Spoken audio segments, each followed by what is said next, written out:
Welcome back, fight fans, to another episode of The Darker Side of Boxing. This is Season 2, Episode number 6. We're already halfway through the season now, and what an episode we've got for you. This is all about Diego Corrales. Under the Influence of Diego Corrales is the title of this episode, and for good reason as well. You can interpret that title however you want to interpret it, but once you've listened to this, you will definitely take away your own version of the title of this episode, and of course your mindset on Diego Corrales as a man, as a fighter, and as a human being in general. Now, before we get into this episode, of course we want to give our disclaimer at the beginning, and we want to say to you guys, if you're listening at this point, and you've never listened to us before, then you need to be aware that there are going to be moments in the episode where we talk about certain times in Diego Corrales' life, certain moments that are very derogatory towards women, moments that you might consider to be quite offensive. So if you are easily offended, then this will be the time to switch off the episode. But as always, if you like these stories and you love the way we tell these stories, and you're interested in hearing more about what happened inside and outside of the ring with Diego Corrales, then keep listening, because this is another fantastic episode that we're really excited to be presenting to you. Now, Johnston, before I hand the mic over to you to give your initial thoughts before we get into the story, I'm wondering whether this one has tore you apart a little bit, because when doing the research for this episode, before doing it, I knew that you was a huge fan of Diego Corrales. In fact, I knew he was one of your favourite fighters, and that his fight with Castillo is one of your favourite fights, if not the favourite fight of all time. But then when you did this episode and you put it together and we put the research all into one, and you start to realise there's a lot more about Diego Corrales that maybe not a lot of people knew about, how did that make you feel initially? That's a good question, because Corrales and Castillo is, for me, is the greatest fight I've ever seen. We were fortunate enough to be around at the time when they fought against each other, but even that aside, I still, you got Gatty, you got Ward, you got Ali, and you got Frazier in the Fulham Manila. But for me, it's still my number one fight to go to. It's just an absolute belt. For me, it's the number one. It is just outstanding. It's got everything, and we've done a legendary night on it. So yeah, it was at that point when I did sort of do a little bit of a deep dive into Corrales' life. So there were some stuff that were unearthed that I wasn't quite best pleased about. It has definitely swayed my opinion on the man as a man. But we'll go into that, and I'm sure everyone else will have their own opinion at the end of this. But as a fighter, there's no question. It was a joy to watch. But as a human being, not so much. Let's go into it, Sean, because I'm interested to find out both our thoughts at the end of it, or once we sort of run through the story. It's always it's different when you're reading it back to actually speaking it out. So it's going to be a good one to go through, and it pulls you apart a little bit because he was a great fighter to watch. Absolutely, but so was Carlos Monzon, and look what he did. So, Diego Corrales maybe not on the same level as Carlos Monzon, but certainly had elements to his personality and life outside of the ring that are very questionable and will definitely make you sway your opinion a little bit more on Diego Corrales. Now, it all began on August the 25th, 1977, when he was born, Diego Corrales, in Columbia, South Carolina, and he grew up in Sacramento, California. He was the son of a Colombian father, James A. Corrales, and Mexican mother, Olga Woods. Together, they had 2 children, Diego and Esteban. Now, if you're wondering how his mum and dad have separate surnames, here is Olga's words, and here is her explaining in an interview with Fight Hype what happened and how it all came about. And she said, "I married a James Avery Corrales. This is the birth name of Diego's biological father. I would like to say that I remember why he changed his name, but I don't. I do remember him asking how you would say James Corrales in Spanish.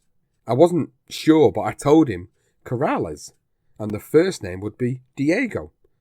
He liked this fake name, and he actually decided that he would be called by this new name.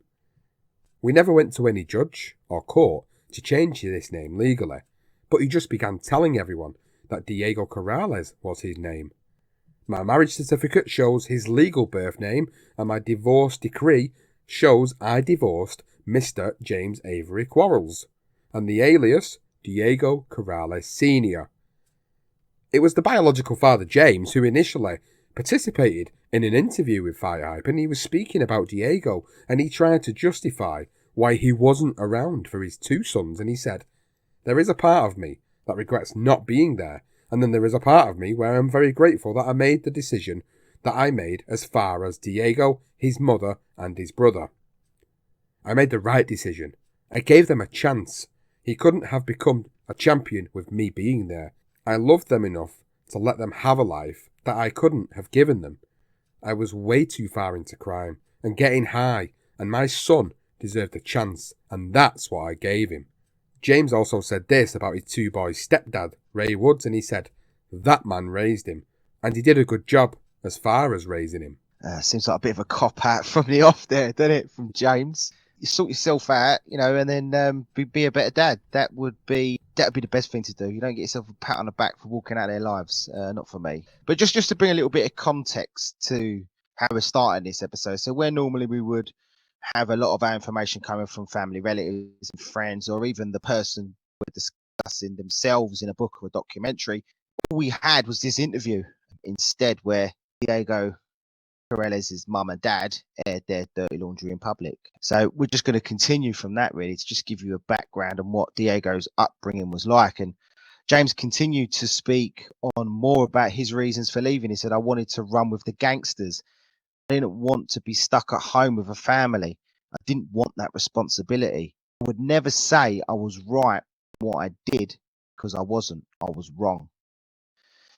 Well, once Olga read this interview, she felt obliged to add her side of this story by replying to literally every single one of James's comments. And you can go and Fight Hype, and it's online. You can read through it. We've partially pulled out some information here that mainly specifies Diego. So she said, "What is your criminal lifestyle, James? Being a womanizer, a cheat, and abuser. Without Ray, I wouldn't have had a chance in life. You left me here homeless with no family in Sacramento. While married to me, the only crimes you committed was marrying a minor and teaching your son the art of theft. Oh, and let us not forget many relationships outside the marriage that fostered the many children you have." Well, Olga also described the exact reason for James's disappearance, and this is what she said. She said, "I left on my own accord after you beat me and threatened to kill me. I took all I could take from you. You tricked me at 15 years old by telling me that you would take me away from my sheltered existence in Nebraska and show me the world, and I was foolish enough to believe you. I ran away from home with you, a grown man, 9 years my senior. You do know what they call that, don't you? I took 5 years of your abusiveness towards me and my boys, or politically correct, I should say our boys. I refused to let you take my life, and I vowed that my children never be like you." Dirty, dirty man. Dirty man. Straight Yeah. away. These are the words that spring to my mind straight away. I mean, the word's not been thrown out there yet, but let's throw it out there. Paedophile. Yep. Paedophile, he's an underage girl. I mean, I don't know what the laws specifically are, but I'm pretty sure anybody under the age of 16, it's paedophilia. Simple as that. I think even 18, might even be 18 in America. American listeners can probably correct us. Right. A little bit there. I think it might be 18. I think it depends on what state. Yes, I think you're right. Way, I mean, he groomed her. He groomed her, didn't he? It's clear. Yeah, that's it. And I think that's quite obvious that she was a vulnerable young girl, and he's used his experience of the world at that point to take advantage of her. I feel sorry for her straight away. I feel sorry for the mum, and I can understand, like, in some ways, why she wanted to respond to these comments in these interviews back when they were released about 12 years ago or so. Now, by Olga's account, James used Diego to steal, which led to her meeting up with Ray, and she said, at 2 years old, you had Chico out there begging for your nasty habits. Remember how you would send him outside and beg for your cigarettes or steal them? Ray actually was the fellow that came to our apartment to tell me that Chico stole his cigarettes while he was shooting the shit with his friends. Do you remember? You left me with the embarrassment to talk to this stranger about Chico's act, and no sooner than I closed the door, you were so quick to praise the shameful act. I would like to thank you, though, because you and your shameful acts put me in his sights, and the beginning of a relationship, then marriage, that has lasted 30 years. Before James left the family home, he admitted to stealing the kids one day, and he said, I made the right decision because I knew that a criminal lifestyle was not going to give him, his brother and his mother a chance at life. I'm very proud of everything he accomplished. Yes, I stole him from her, and yes, my granddad made me give them back. And my granddad was the one that said, you can't have a family with the lifestyle you chose. I watched them drive away, and I cried, because I knew he was right. Like I said, I always watched him from afar, and I watched how good he was, and how good he became. Everything that I had on him got destroyed, but it can't be taken from my heart, ever, in life. Give me the little tiny violin right now, Mr. James Corrales, because I'm telling you now, he can sit there and he can say all he wanted to say back then when this article was initially released, but even now, years after the fact and years after this article was released, straight away, as a human being, I've got absolutely no respect for him. And this just sounded like an opportunity for him at that time to maybe get himself out there in the press a little bit. Maybe you could get some interviews and make a little bit of money to feed whatever lifestyle he had at that time.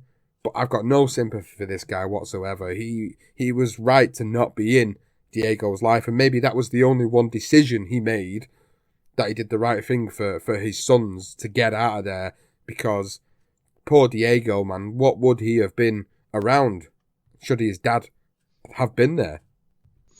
He's sending his kid out at 2 years old to steal cigarettes for him. I mean, this guy is quite simply a piece of shit, isn't he? Let's be honest. It's not beat around the bush here.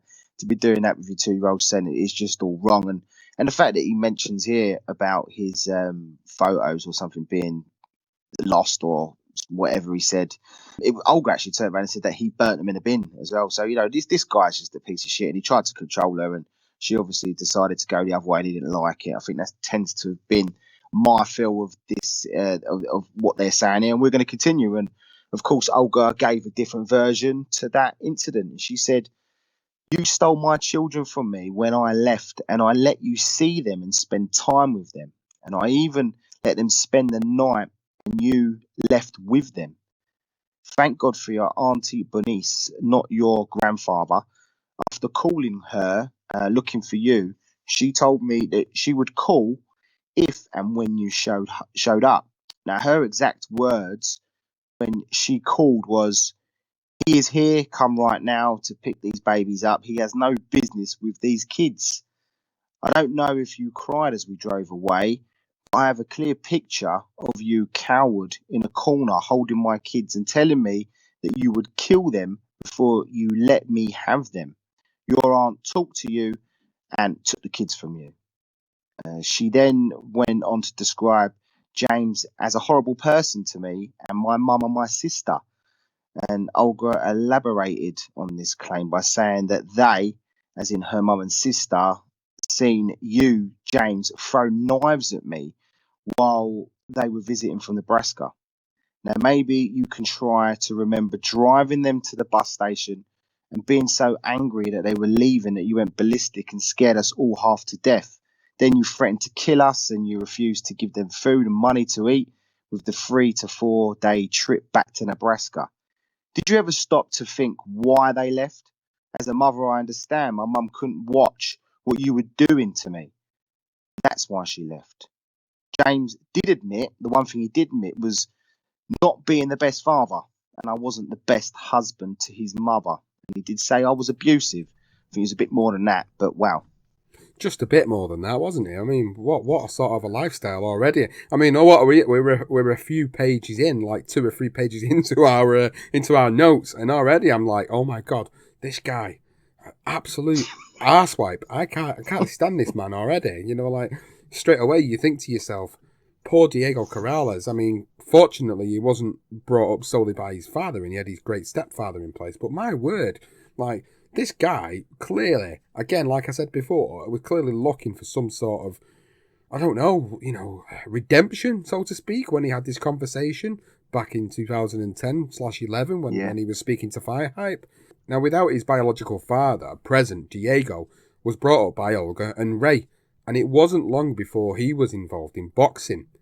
Depending on the source, Diego Corrales started boxing by the age of 3 or 4, and Olga recalled Ray was the boxing director over the Sacramento Police Athletic League. He and I were there every day, 6 days a week. I worked out with Chico and Esteban and Mays, the half-brother, at our amateur boxing shows that we had.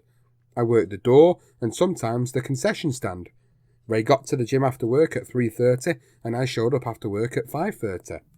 During the 1980s and early 90s, Oak Park, Sacramento, fell into further deterioration of the living standards, which were worsened by frequent occurrences of petty theft, street crime, drug activities, and gang-related violence.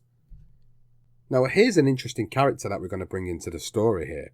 The head of boxing at Sky Sports, the commentator for Sky Sports for a long time, Adam Smith, he actually formed a bond with Diego Corrales when he became a professional, and he said that Diego was moving around the United States with his teenage mother Olga, and from the age of 3 he was growing up in the violent Oak Park ghetto in Sacramento, where the Oak Park Bloods ruled the roost. The notorious gang had been formed during the crack epidemic era, and as a young boy he was constantly dodging trouble on the streets. Tris Dixon, he wrote about their friendship and he said, "It was an unusual link. The TV man who was raised in the Hampstead Garden suburb of North London, educated privately, and then the tattoo-laden wildman Corrales." But it worked. Diego fed off Smith's enthusiasm, thirst for knowledge, and passion. It goes to show that odd couples do work. It was reported that Corrales had been in the street gang since he was 13 years old, and while in high school he witnessed a drive-by murder of his best friend. And Diego, in his own words, recalled, "My best friend was just trying to get a set off me on the tennis court." Oh, wow.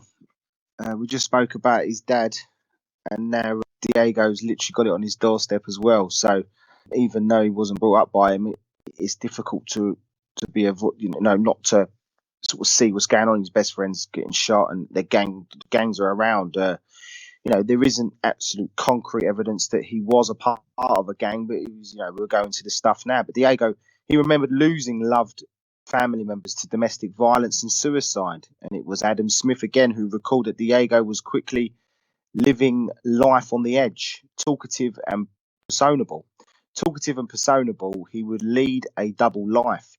Diego charmed his way through tricky situations and found some balance by both throwing himself into athletics and American football while threatening aggression, which saw him fit right into the street gangs and violence.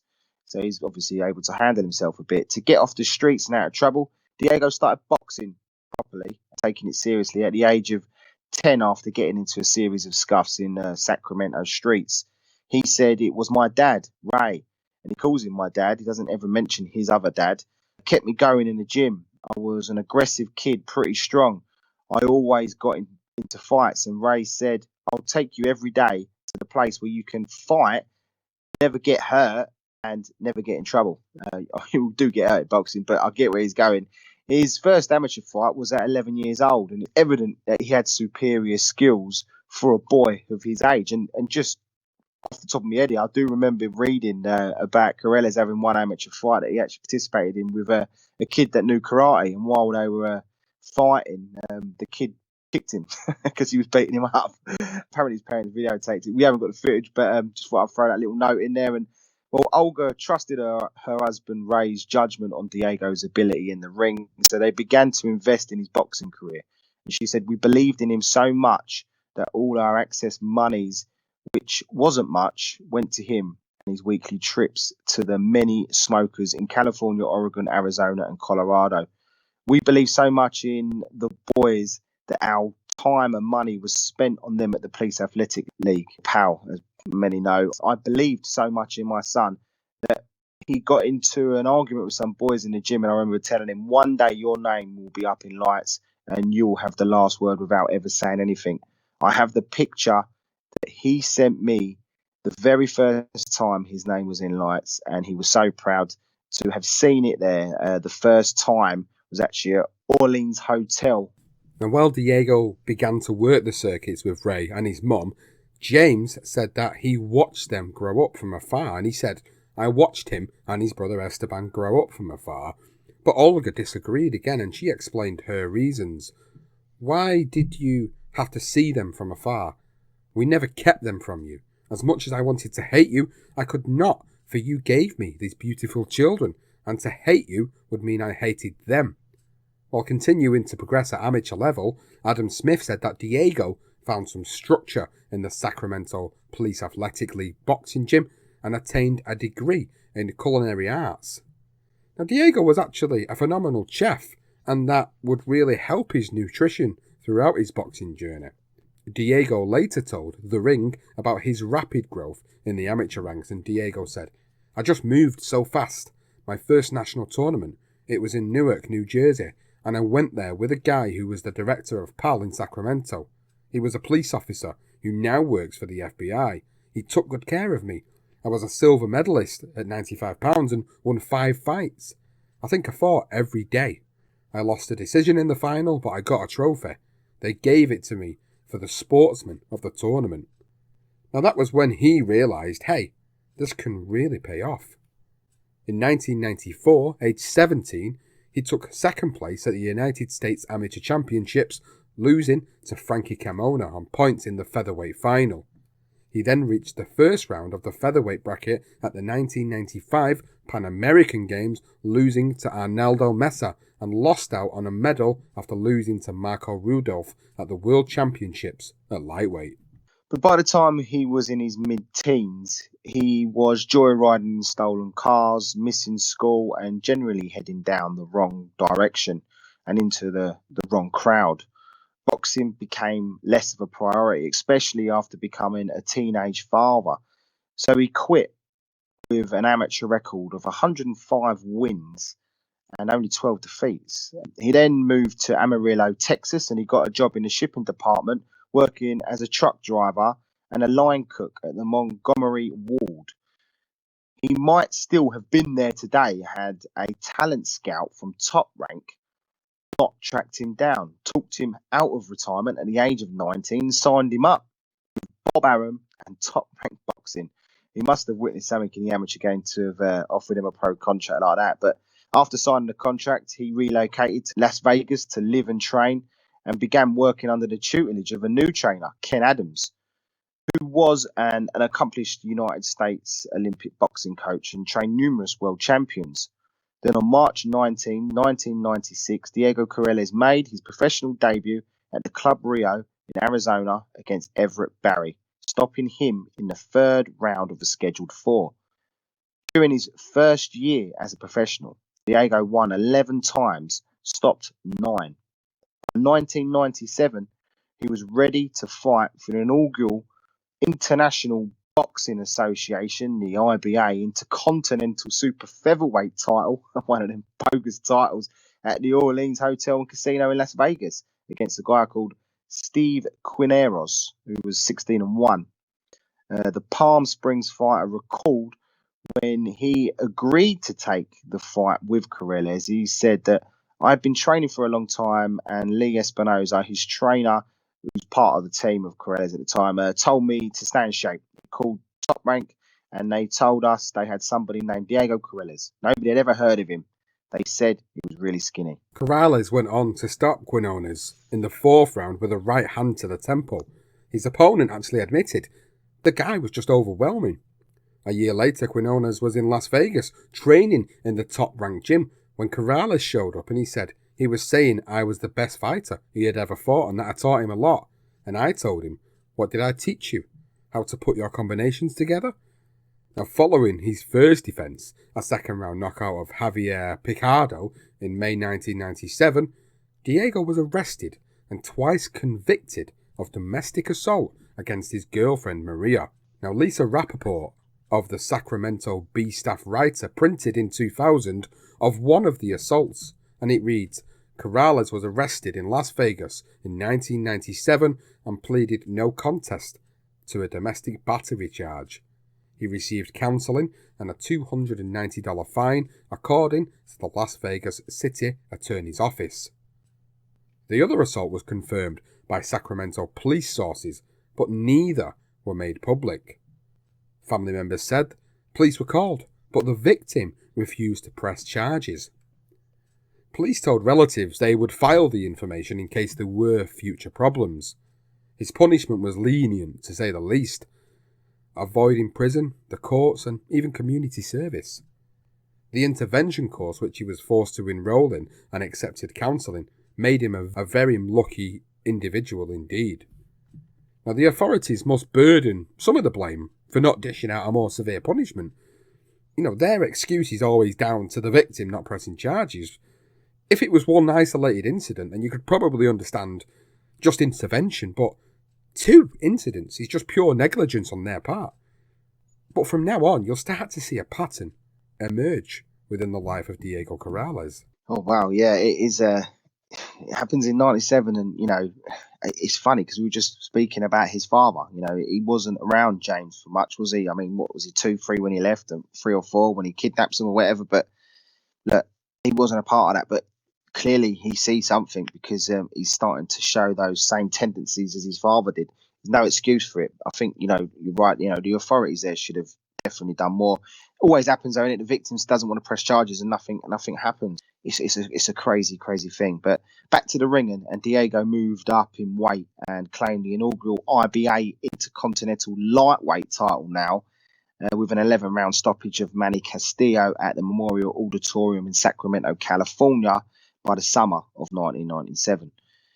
In a 2-year period, Diego Corrales continued his rise through the super featherweight and the lightweight divisions, winning 12 more fights and taking his career total to 28-0 with 24 knockouts, and only going the 12-round distance once. During the summer of 1999, Diego and his girlfriend Maria moved to the Sacramento area so he could begin his training and rekindle his father-trainer relationship with Ray Woods, who then became a part of that coaching team. Then on October 23, 1999, at the MGM Grand in Las Vegas, Corrales got his first chance at a major world title. He took on the then undefeated Roberto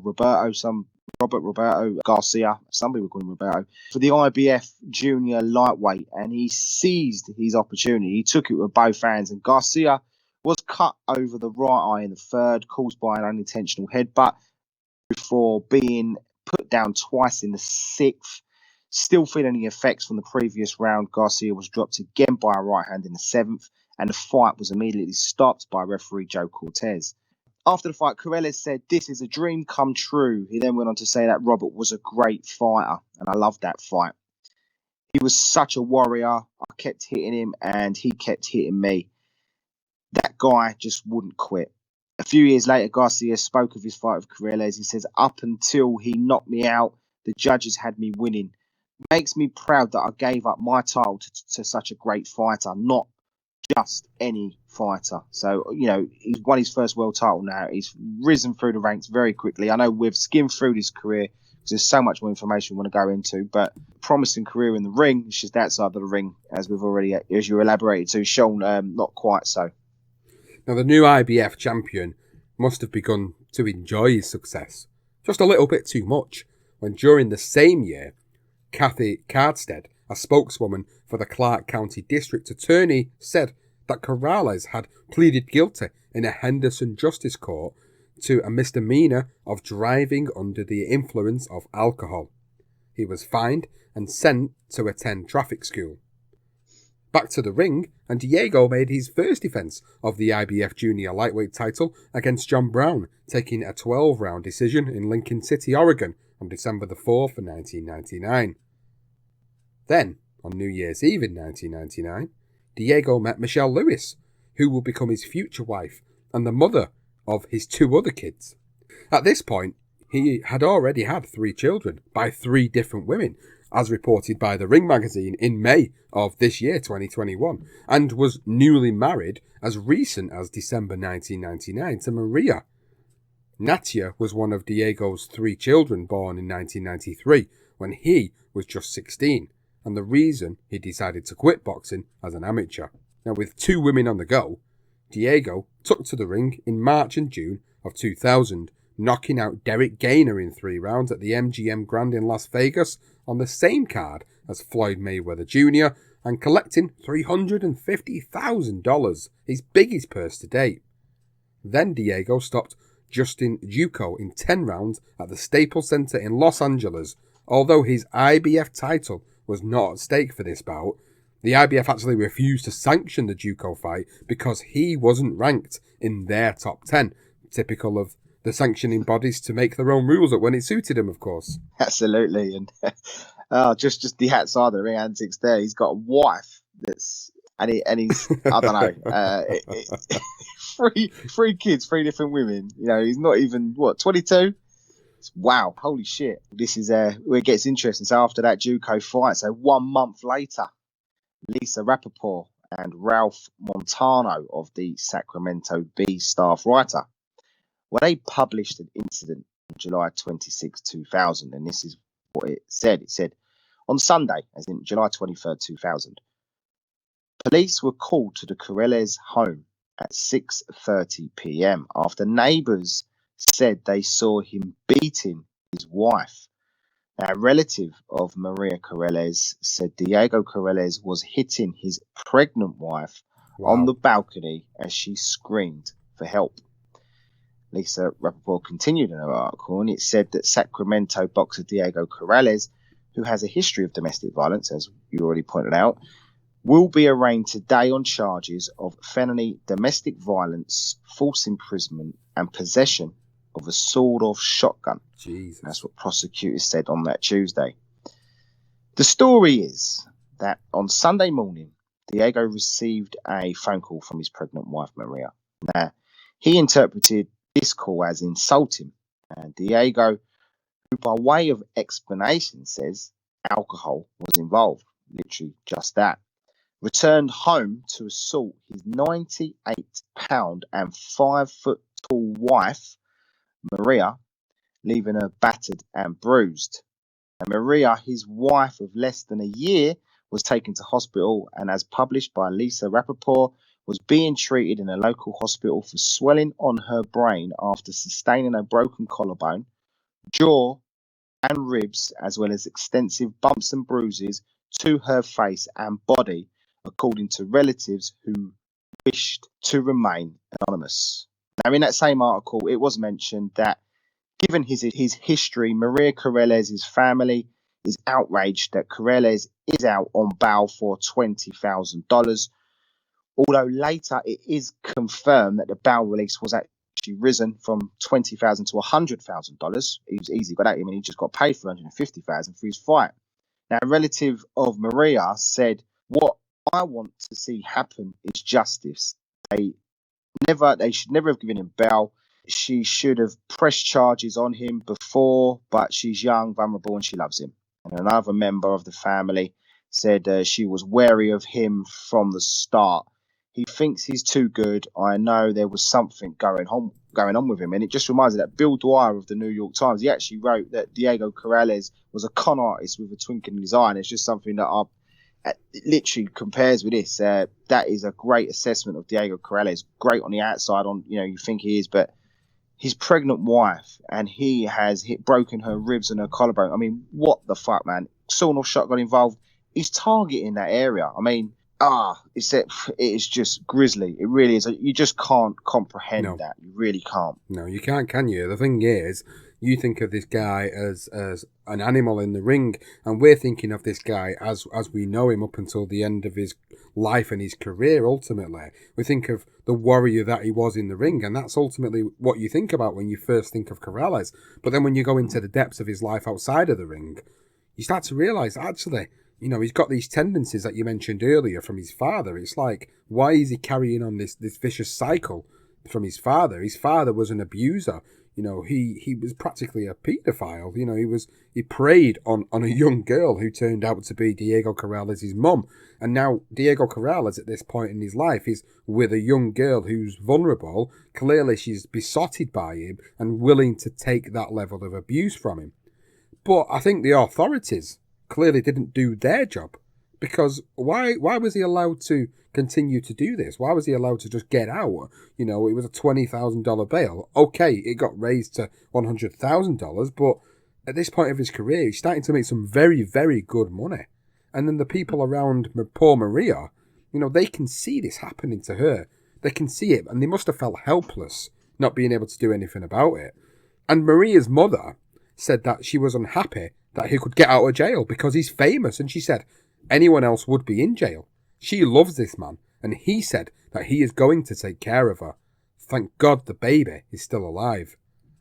Deputy District Attorney Laurie Green said Corrales is being treated like any other suspect accused of spousal abuse. The charges against him were filed with penalty enhancements of having caused grievous bodily harm. Now, Bob Arum's matchmaker, Bruce Trampler, was contacted by the Sacramento B-staff writer in Las Vegas, and he was shocked to learn of that arrest on the Sunday, and he said, unbelievable. When asked if the incident would jeopardize Corrales' title defense on September the 2nd against Angel Manfredi, Trampler replied, I don't know how to respond. I'm just finding out about this now. Co-manager Barrett Silver said he hoped that Corrales would get his day in court just like anybody else, and said Diego is a guy who volunteers with kids at the local gym and does a lot of good things. I hope people won't pass judgment until all the facts are in. Now, while Maria was in hospital, the baby's life was in great danger, but thankfully the baby survived. The Deputy District Attorney called the beating absolutely brutal and continued to say she has not lost the baby yet, but it is of great concern. Now, at the arraignment, the District Attorney said that it was a prank call that sparked Corrales' rage. He accused her of having something to do with it. The prosecutor elaborated on the assault and said, during the beating, Corrales picks up a sawn-off shotgun, inspected it, seen that it was unloaded, put it down, and resumed beating her. Whoa, shit. I don't even know. It's just incredible, isn't it? That poor girl. Holy Jesus Christ. I don't really know what else to say. I mean, what is there to say when his bastard manager turns around and says you need to hear two sides of the story? Just look at the state of the poor girl and you look at Corrales. I mean, what the fuck could she have done?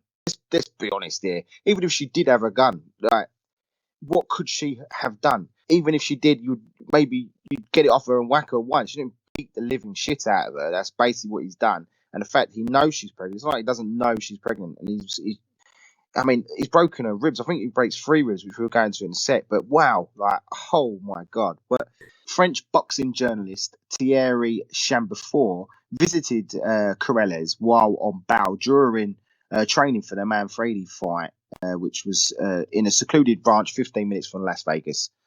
Now, he was told that Corrales would not do any interviews, but when Diego saw him, they began chatting with the tape recorder rolling. Obviously, quickly play on. And he asked Diego Corrales about the allegations he was facing. And he said, this is Diego Corrales saying this, it's not true the way they put it. My friend was into drug abuse. I went back home and she put a gun on me. I'm not quite sure what that means, but that's what it says. So just under 2 months later, while the court case was still pending, Diego Corrales actually still went on to defend his IBF junior lightweight title for the 3rd time and his IBA super featherweight title for the 2nd defense against Angel Manfredi at Don Haskins Center in El Paso, Texas. The fight was actually aired on HBO After Dark show, and Jim Lampley spoke. You can catch this on YouTube. The fight's on there, but Jim Lampley spoke about Diego's outside ring problems, and this is what he said. He said 6 weeks ago, Sacramento police were called to Corrales' apartment, and he was charged that week with battering his 3-month pregnant 98-pound wife. According to the media reports in Sacramento, she had a broken collarbone and 3 broken ribs, and her unborn child supposedly saw its life threatened for a period of time. And Lampley continued and he said, in the wake of all that, Corrales claims that he has been media lynched and that in fact, when the information eventually comes out in court, we will discover that his wife was not nearly so badly injured as has been reported, and there's more to the story than we know. Bullshit. That's just bullshit, isn't it? Straight away, Yeah. that's all it screams to me is like, look, he's trying to downplay what actually happened here, but it's quite evident he's got a history of it. He's downplaying it for the media, of course he is. He doesn't want to be lynched, but he's starting to get lynched, and even Jim Lampley, his extract there from that comment that he made is quite evident that even Lampley, you can kind of feel that Lampley feels that he's guilty of it. Lampley feels Corrales is guilty of what's happened there, and maybe he didn't believe his story at the time. Well, when Diego eventually got into the ring, it was a one-sided beating on Angel Manfredi, a lot like the beating he gave his poor wife Maria, with Manfredi hitting the deck once in the first and twice in the third and final round. Now, Corrales approached TV cameras while still in the ring with his 4-year-old son close by, not Maria's child, by the way, and he roared, "You're never going to see me fall, never going to watch me fall, and I will never let you see that. Me and my son, we're going to be forever. I ain't ever letting you watch me fall, never." Larry Merchant, as always, conducted the interview in the ring while Corrales held his son, and much of the questions were related to the fight and about Corrales' mentality going into the fight and during the fight, but he did ask if he had anything to say about what was happening outside of the ring, and this was Diego Corrales' response. "I'm stuck with a gag order, but I can say, all in due time, all the truth will come out, and I think a lot of you guys are going to second guess how quick you jumped on me." The very last question was when he would like to fight Floyd Mayweather, and his response was, "Anytime. I'm ready and willing. Junior lightweight, I don't care." Of course, there was a lot of noise about two undefeated fighters facing each other in the same division, with Diego Corrales holding the 130-pound IBF version and Mayweather holding the WBC version. But with the pending court case and Corrales struggling at the weight, it actually seemed like the fight may not happen, at least until the outside ring troubles were resolved. So initially, Top Rank wanted Corrales to challenge Jose Luis Castillo for the WBC lightweight title. So that fight would have happened earlier, and they wanted Mayweather to defend against the Mexican Alejandro Lopez on a February 17 show. However, that was until November 11, 2000, when the undisputed heavyweight champion Lennox Lewis fought David Chu at the Mandalay Bay in Vegas. Now, according to Fight Insiders, they, as in Mayweather and Corrales, ran into one another after the fight. And this is what Boxing News reported. They said several of Mayweather's posse cornered and tried to intimidate him, as in Corrales. Corrales claimed Mayweather eventually showed up, words were exchanged, and Floyd took off his jacket as if he was going to take the matter further, but the incident passed without fisticuffs. Now, it was from that altercation and a postponement with HBO fight date that eventually this fight was signed for January 20, 2001. The spare date actually became available because Roy Jones Jr. was playing hardball with HBO over a new deal. So Mayweather versus Corrales decided to settle their feud once and for all. Now, Ray Woods, who was obviously in Corrales' corner, and his dad, believed that their rivalry actually began in the amateurs. And he said, "I think Diego and Floyd developed a dislike for one another, and I think it happened in the amateurs. They had some really competitive sparring matches in Colorado Springs, and this time they were in the same weight class, and Diego was coming up fast, and Floyd started picking at him, especially when he got into trouble with his alleged beating of his spouse, and it's kind of blew up from there." Now, it was certainly the angle that Mr. Floyd Mayweather felt comfortable exploiting. In his head at this moment in time, he was fighting for all the women suffering from domestic violence. I'm laughing because we know what's coming next. We know what's coming, guys. And the irony of it is you probably guessed it, we know what Floyd Mayweather is himself. So to go back through these quotations from Floyd Mayweather at the time in relation to this fight happening is absolutely hilarious because of what Floyd Mayweather goes on to do, of course. And this is exactly what Mayweather said at the time. He said, I'm going to beat Chico like the dog that he is for all the battered women out there. It's really ridiculous. You have to be a coward to beat on any women. It's ridiculous to do that. If you want to fight, go in the ring. What's the matter with a guy who would do that to a pregnant woman? I'm going to abuse him as a favour to all the battered women in America. Well, pot, kettle and black, Mr. Mayweather. Of course, Diego Corrales was not happy with his fiercest rival attacking him in public, and he fumed, and Diego Corrales said, I feel violated. He has gotten really personal with this, and it's gone way beyond athletic competition. Everything that is important to me, or means something to me, he's attacked and questioned. He will have to pay for that. That will not pass unnoticed. It's not sport anymore. I will go at him with every strength and fibre of my being. If Floyd had just shut his mouth and just minded his own business, we would still have fought. But the passion wasn't going to be there like it is now. He will have to pay. Honestly, I would fight this fight for free. The way I feel about him, I will tear him up. I promise you that. There were plenty of distractions going into the biggest fight of his career. He had the imminent court case, Maria filing for divorce, and of course Floyd Mayweather.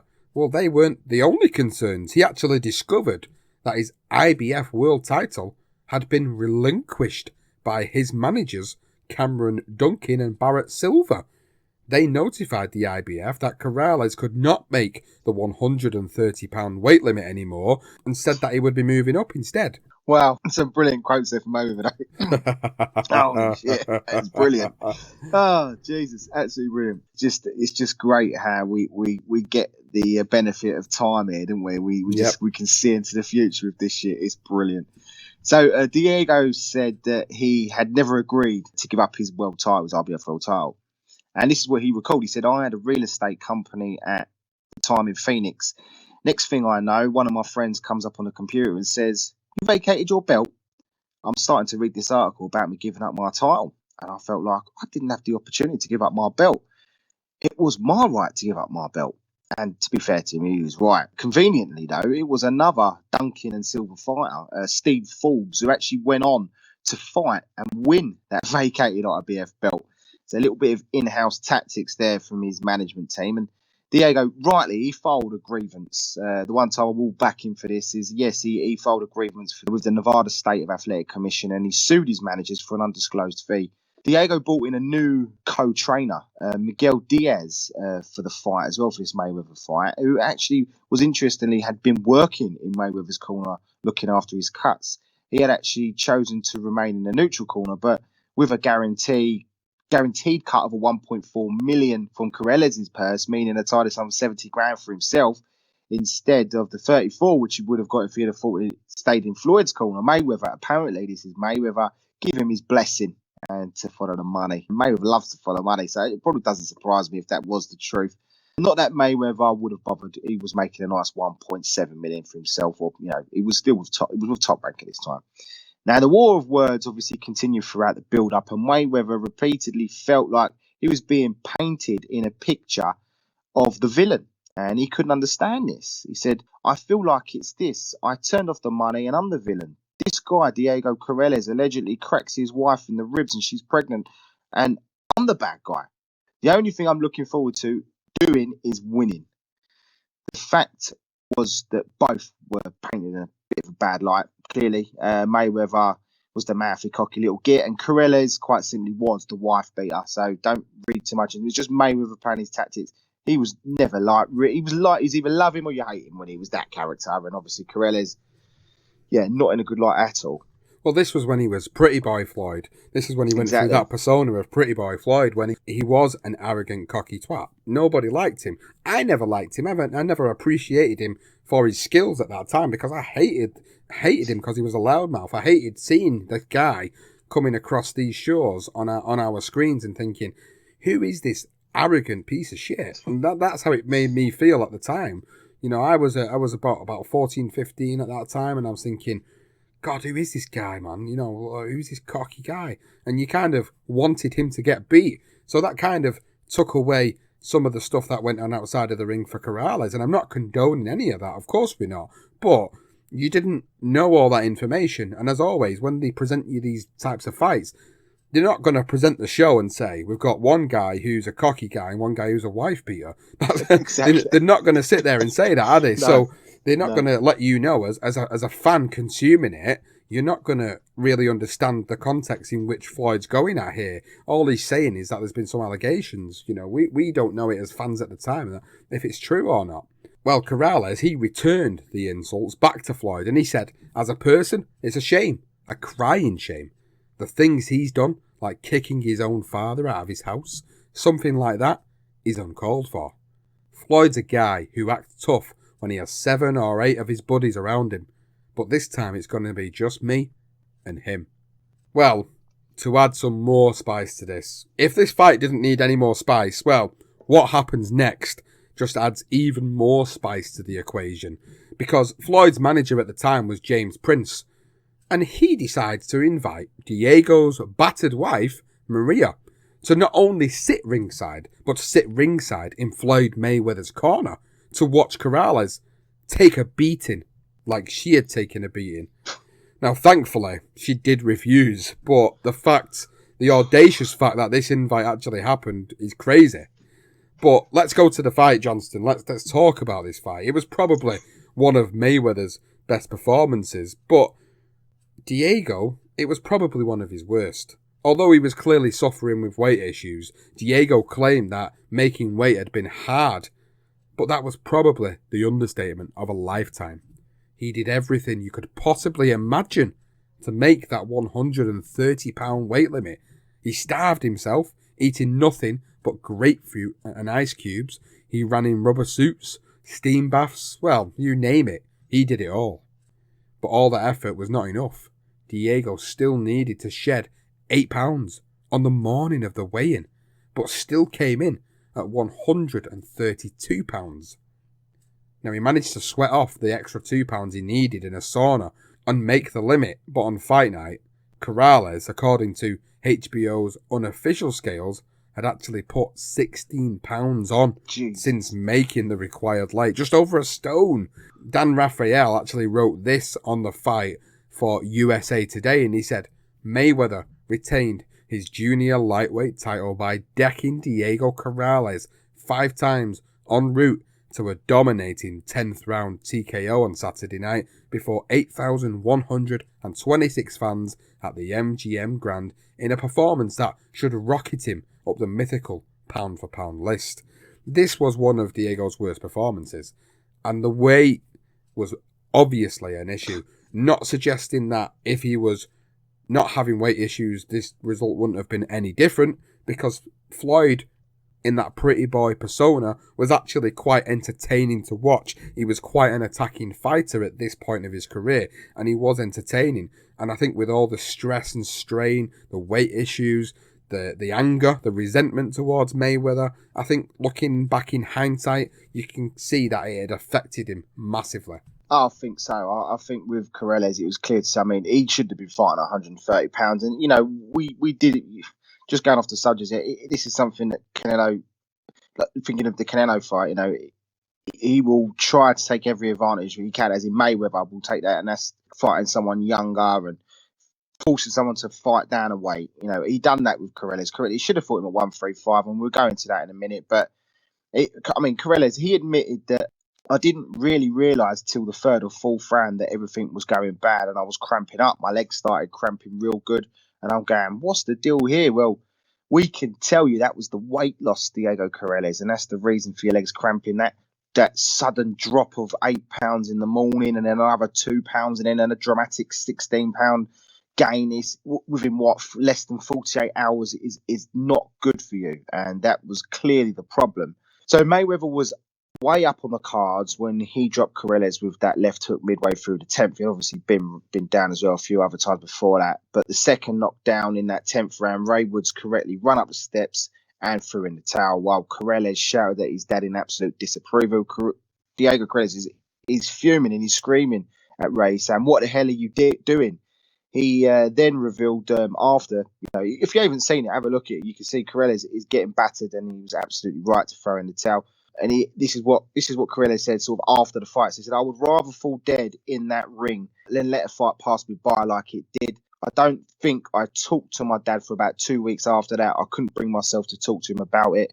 When it came up, I told him, hey, I felt what you did was wrong, but it's water under the bridge." So they sort of patch things up. Now, on top of that severe weight loss, also do remember something we haven't mentioned is that Diego Corrales was 5'10.5". He was very, very tall for this weight. But his camp revealed that he was also suffering from bronchitis as well in the ring. So that dramatic weight loss, the bronchitis, all the crap that's going on mentally, he wasn't in a good place, and Mayweather absolutely demolished him. In addition, his strained managers, Barrett Silva and Cameron Duncan, they actually filed an injunction as well to the Clark County District Court seeking their share of the fighter's 1.4 million purse after Diego's lawyer refused to have the purse put in an escrow account until the Nevada State Athletic Commission could adjudicate the dispute. Now, Duncan's 10% was actually 140,000 and Silver's 20% was 280. Now, even with that dispute hanging over the three of them, Duncan felt, this is what he said. I think he's a load of shit, but he said, "I felt so bad for him. I had tears in my eyes during the fight," but he didn't. He was thinking about his money. He had nothing. He didn't have his strength, and they didn't have any strategy. So he's obviously picking out on Ray Woods here. What he had was some morons who talked him into doing this. Yes, that is true, but he was one of them. Yeah, well, he's just a typical greedy manager. Not every manager's the same. I'm not tarring every one of them with the same brush here, but there are a lot of them that are just like that, and they feel like they wanted to take that money. They put the injunction against him. They're causing all these other issues going on outside of the ring. Listen, crocodile tears. That's all it is from Duncan at the time. He just didn't give a shit as long as he got his 140 grand and as long as Barrett Silva got his 280. Who really cared at that time? Nobody did. Well, Duncan was adamant that Diego should have avoided fighting Mayweather until they were both at 135 pounds. But other more senior bodies forced the fight at 130 pounds. And he said, well, Bob Arum got his way. He wanted to put the fight together right away, and the kid paid the price. The kid shouldn't have been fighting at 130, but Arum was forcing the fight with Floyd at that weight. And he continued, and he said, Floyd was always going to be there for Diego, and the right time to fight would have been at 135 pounds. Maybe Diego wouldn't have won, but it would have been a completely different fight at 135. Duncan also believed that Diego Corrales, win or lose against Mayweather at 135, would still have been in line for bigger fights and bigger paydays at 147 pounds against the likes of Shane Mosley and Oscar De La Hoya. And he said, those are $4 to $5 million fights. So much for 5 years of hard work. Clearly not happy about losing all that money, Mr. Duncan, yet again. Now, obviously, he'd not only lost a lot of money, but he'd lost a good fighter, hadn't he? That was all down to their doing, though. That was all down to their doing. Now, with the Mayweather fight all over and no fights in the horizon, Diego's attentions, they turned to his court case. During this whole time, he had continued to plead his innocence, but his lawyers advised that he entered a plea bargain because his previous convictions would of course be detrimental to his case. Now, their perseverance paid off, and Diego decided to agree with their recommendation. Diego participated in an interview with ESPN where he described being at the dinner table with his mother, Olga, and girlfriend, Michelle Lewis. He was about to break the news that he had accepted a plea bargain that would put him in prison for 2 years on one count of abuse against his ex-wife, Maria. And this is what Diego said in the interview with ESPN. He said, I was sick and I just wanted my life to come back to normal. I didn't talk to my wife, who was then my fiance, about it. I didn't talk to my parents about it. I just went in and made the deal to turn myself in. He explained the moment he broke the news and he said, I want you guys to know that this is what I did and I can explain some of what I did and why I did it. I remember watching my mum and my wife, and they bawled, they cried, and they pleaded for me not to do it and to fight this thing out. All I could tell them was that I just want my life back. Just before being incarcerated, Diego gave his then girlfriend Michelle all of his possessions, and he recalled that at the time I went to prison, I gave her all my money and said, "This is to keep the house in order." I said, "I won't expect to see you when I get out." She said, "I can't believe you just said that, but I can't wait to prove you wrong." So in February 2001, Diego Corrales pleaded guilty to felony domestic violence and was sentenced to 14 months. It was 2 years, but he got 14 months in a dual vocational institute, basically a prison in Tracy, California. And he said, "It's a different world in there. Guys getting sliced open, a guy trying to escape getting shot. I saw things there you wouldn't believe." It's prison. That's what happens. He told maxboxing.com, "While I was in prison, I realized how important family was. I also learned to cherish what little time we've got. You don't realize how quick you can give up on pieces of your life, whether you were right or wrong."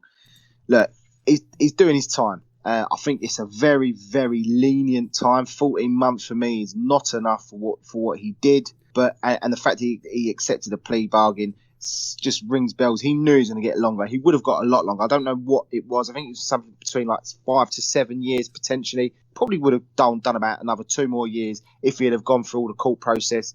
But even then, I don't think that's enough. I mean, he almost murdered his unborn child. Exactly. I mean, at the time, you would have thought more. But then, Yep. obviously, they did the plea bargain, the agreement with the solicitors, then comes to a head. And it's sad that the justice system can work that way at times, because you see this all the time in the UK as well. Guys, if you're listening from Canada and America or in Australia, the UK justice system is just as piss poor as many of the other justice systems in the modern world, in the world that have got all the sort of capital and the finance behind them. Our justice system is just as piss poor as any other, to be honest with you. So, we're not one to really sit here and talk about it, but bloody justice systems, even in the USA, not giving a guy the required amount of time that he needed after that is ridiculous. And, things could have been intervened, things could have been prevented, but he only gets the 14 months. Now, his girlfriend, Michelle, she kept her word and she actually visited every weekend and only missed maybe a couple, said Diego. Then during his prison sentence, an unusual visitor arrived. James Prince, the manager of Floyd Mayweather. After some reluctance at first, the two actually got talking, and Diego recalled the surprise visit and he says, "Hey, I want to talk to you. I want to meet you." And I'm like, "Whatever, I'll listen to you." I'm still a little hot about what went on. He came down there. He talked about us getting together and doing business together, and he said, "I'll be back next month." He kept his word and came back the following month, and he said, "This will be the last time I see you." But he sent someone down there the last 6 months for my term. I can respect a man that keeps his word like that. He checked up on my family, and I respect that. Diego said he left prison a reformed man, and in his words, it was definitely a tough thing to go through. Actually, I got pretty fat and I came out about 180 pounds. I ate very well. Now, on his release in April 2002, Michelle greeted him at the gates and he recalled, "She was there for me when I got out. She laughed and told me, 'I love you to death, and I really wanted to prove you wrong.'" The couple then moved to Las Vegas and they actually went on to marry on New Year's of 2003. And if you haven't already been sick in your mouth at this point, Diego, he even describes their relationship as 2 peas in a pod. And he said, "We are so much alike. I feel like I'm married to myself. The best part is that she doesn't look like me." Oh, Diego Corrales, man. Oh, he's a man of many words. Sometimes not always the right ones. Oh, Jesus Christ. Oh, it's just hilarious. And it just makes me laugh. He says he come out fat, 180 pounds. He ate very well. I wonder if he ate as well as Mitch Green at Rikers Island. Mitch Green loved that place. Okay, so the meeting with James Prince ended up being quite productive. when the two formed a professional relationship that led to Corrales signing a promotional deal with Gary Shaw Productions. And Diego said it's safe to say that 2003 has been a lot better than the previous few years. I've got a great team behind me now. And while in a better place mentally, Diego spoke out regarding the assault of Maria, their now ex-wife, and he said some interesting stuff. He said, in order for any situation to escalate to the point that it escalated, absolutely you have to take some part in it. For me to give a complete denial and say that I had no piece in this, no, that wouldn't be true. I had some wrong, but nowhere near what the media portrayed. But in order for any situation to escalate to a horrible situation, there has to be two parties involved. If there was only one person involved, there is nothing to escalate. I mean, it's interesting that he said something. He wouldn't even speak in court, so you can just, and he sort of beats around the bush with it. I mean, what is he talking about? You know, two people. If you're going to beat someone up, it doesn't take two people to do that. It takes the one person to go in there and beat the living shit out of someone. That's what happened. For me, that's what happened. But Corrales made a return to the ring anyway, at super lightweight to begin with, starting with his first fight on January 25, 2003 against Michael Davis. He stopped him with 5 rounds in Atlantic City, improving his career record to 34-1. Now, Steve Farhood, a Showtime boxing analyst, described Corrales' potential, saying, I don't think it's going to be very difficult for Corrales to regain his form. He's young enough to survive the layoff and jail time without crippling effects. Corrales was one of the hardest hitters in the game at a 130-pounder. I'm sure he'll carry his power with him to lightweight. So far, the evidence is that he's just done that. Now, he met 3 more fighters in the ring over the 130-pound limit and destroyed all of them within 3 rounds, which set up his next big fight to end the year against Cuba's slick southpaw Joe Casamayor, who at this point is 30-1, on October the 4th, 2003 at the Mandalay Bay Resort and Casino in Las Vegas. His bout with Casamayor was for the IBA super featherweight and an IBF junior lightweight eliminator, and let's just say, it didn't quite go as planned for Diego Corrales. He hit the deck in the third after being caught with a left hook, while Casamayor was deducted a point for persistent use of the head. Corrales went down again in the fourth, this time with a straight left, but recovered to put Casamayor down in the same round after landing a big left counter. The fight was eventually stopped by the doctor due to 2 cuts in Corrales' mouth, and a technical knockout victory was given to Casamayor. Corrales, well, he was incensed and he said, "You have to kill me in the ring." Corrales then split with Adams after the first Casamayor fight for personal reasons. Now, when the news broke that Diego was looking for a new trainer, he received a call from Joe Gooson's right-hand man, Elan Heim. Now, the phone call went well until Heim brought up the prospect of Gooson training him. Diego allegedly shouted down the phone at Heim and hung up that phone. And it was looking like he was about to partner up with Buddy McGirt.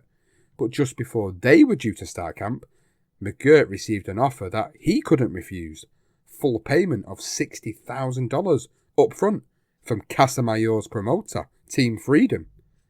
Now, Heim heard through the grapevine that Diego was still without a trainer, so he called him again at the request of Joe Gooson. But this time, Heim asked Corrales to have a sit down with Gooson in person, and he agreed. And this is how Diego remembers that meeting. He said, when I got here, Joe just said, let's sit down and have a talk. We sat down, he reached into his pocket and pulled out a can of chewing tobacco and began to tap it as he started talking. It reminded me of my dad, who's from South Carolina, and it put me at ease. And it was maybe just that one moment, or it must have been a discussion, but he doesn't go into what they actually discussed, just that element that put him at ease. But that from that moment, they began working together. Now, the rematch with Casamayor took place on March 6, 2004 at the Foxwood Resort Casino in Ledyard, Connecticut. Corrales took on his new trainer's advice and kept his opponent this time on the end of his jab, pressing the action and keeping the Cuban on the back foot. But Casamayor was always dangerous with his fast hands and good footwork. An excellent amateur as well, Casamayor. Corrales dropped his right hand and was actually caught with a left from Casamayor that put him down in the 10th. He then neglected his effective jab in the 11th, which made it a very all-action-packed last round. It was a great end to the fight. The scorecards come in. One judge scored it 113 to 114 in favour of Casamayor, and the other two judges scored it 115 to 112 in favour of the new IBA and WBO champion, Diego Chico Corrales. So a great performance. I mean, it just shows you Goosen going in his corner obviously knows a lot about the Cuban. Casamayor just as in his style ever so slightly, but it was enough for him to this time take the win. Now, after the fight, Diego told ESPN, "I'm not going to stay in this brutal sport much longer. I don't want to do anything to destroy the legacy I've built. I've worked my whole life for that." Well, 5 months later, Diego was back at the Foxwood Resort in Connecticut, officially making the jump up to the 135-pound division against the newly crowned and undefeated WBO lightweight champion, Acelino Freitas, who was 35-0. A big right hand put the Brazilian down in the 8th round, and a beautifully timed counter right hand put Freitas down again in the 9th.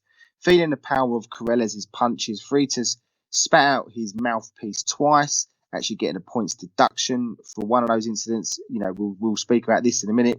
Corrales obviously picked up this tip, but he eventually decided to call it a night after the third knockdown in the 10th.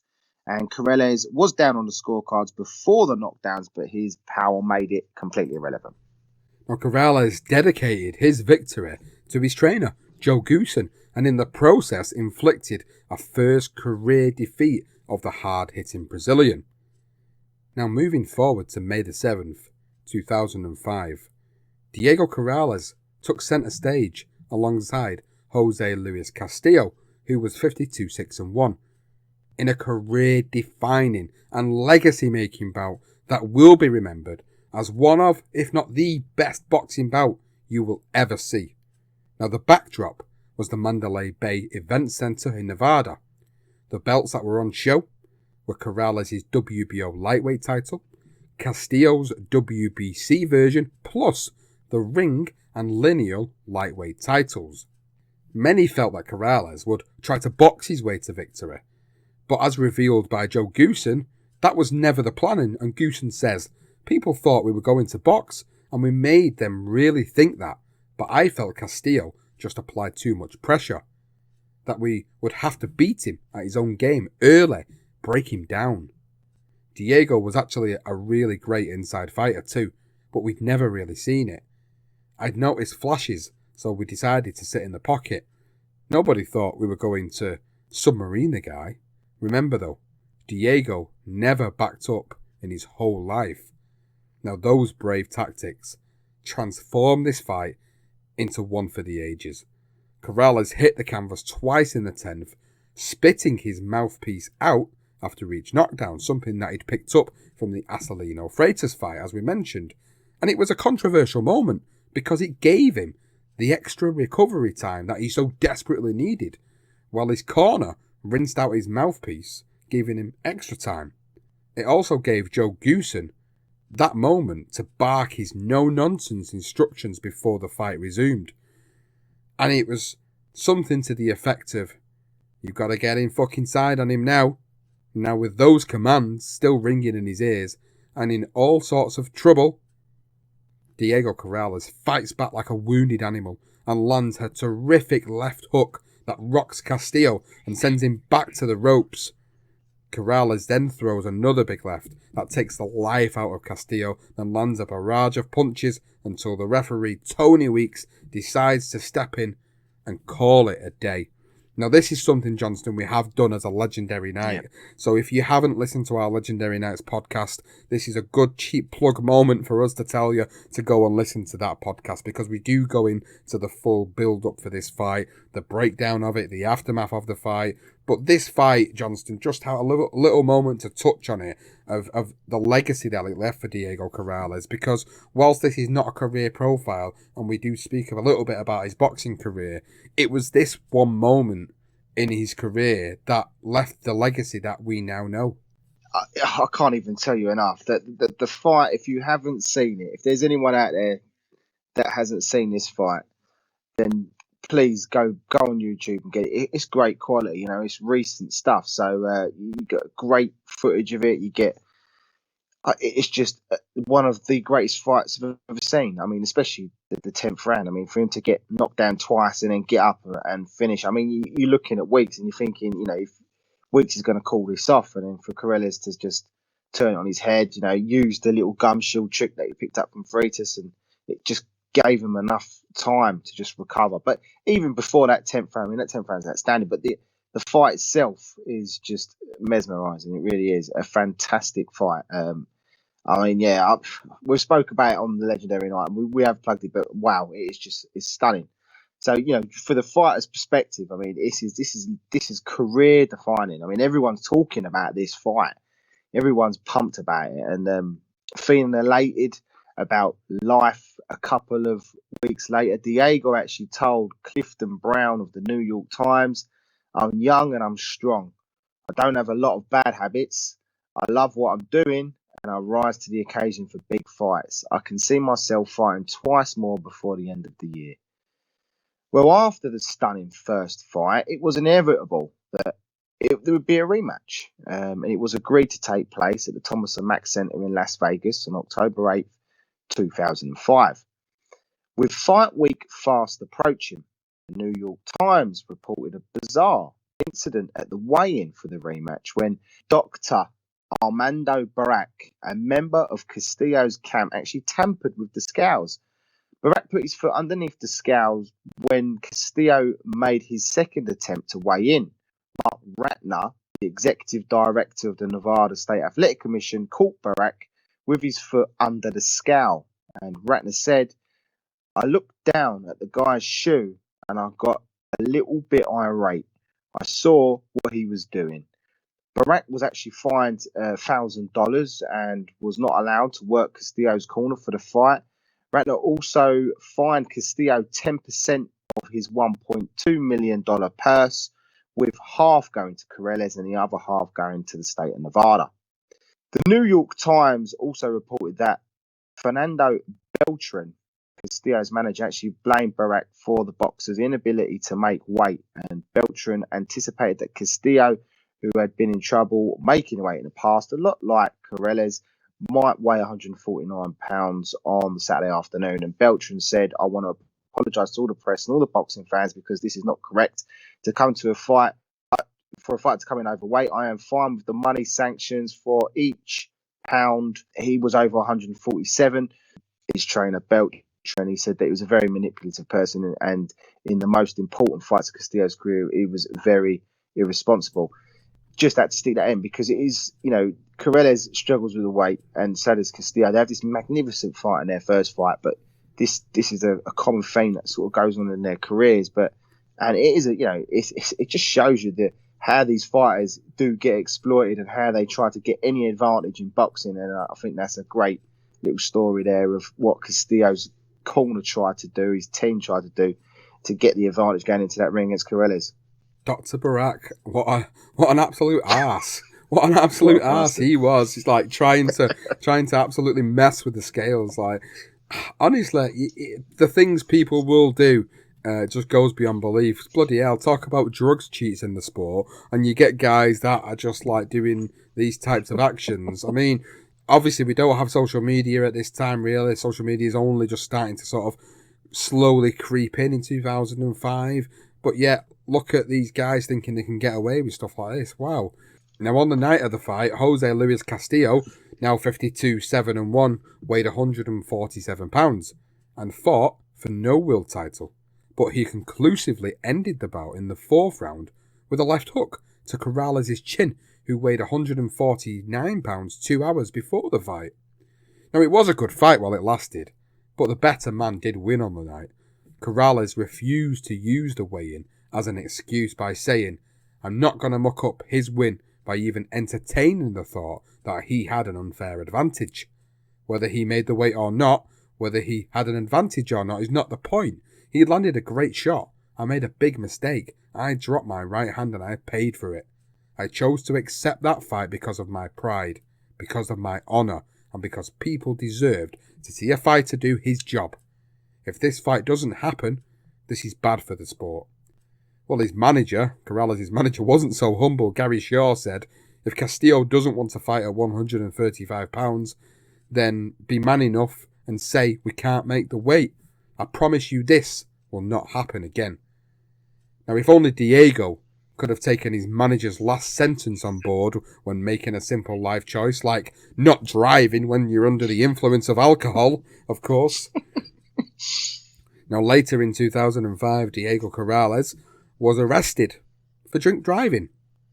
Back to the ring, and the rubber match between Corrales and Castillo was scheduled for February the 4th, 2006, which was billed the war to settle the score.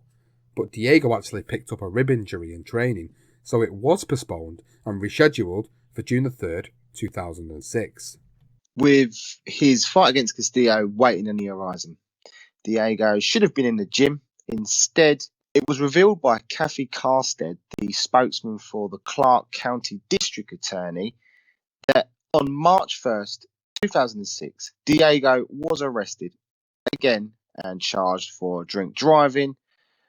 The indictment also including speeding and evading a police officer. So as you mentioned earlier, Sean, he got done drink driving. Now he's got done drink driving again. A few months later, this time he decides to flee.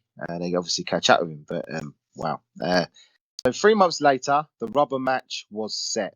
But Castillo came in overweight at 139.5 pounds, and the Nevada State Athletic Commission then suspended Castillo for the remainder of the calendar year and fined him $250,000 and forbidden him from fighting at less than 140 when fighting in the state of Nevada in the future.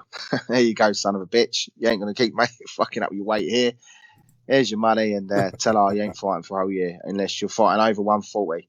1 month later, and the Nevada Department of Motor Vehicles, or the DMV, going back to Corrales outside the ring now, but they actually revoked Diego Corrales' vehicle and motorcycle licenses for his drink driving conviction in October. That's the October case that you spoke about, Sean. There's still another one pending. And amongst all this, Michelle actually gives birth to their daughter. I think it's a Dahlia, to their second child, Dahlia. So Diego is back in the ring on October 7th for another rubber match. He's meant to have the other one with Castillo. That don't happen. The rubber match with Joel Casamayor, who's now 33-3 at the Mandalay Bay Events Center in Nevada.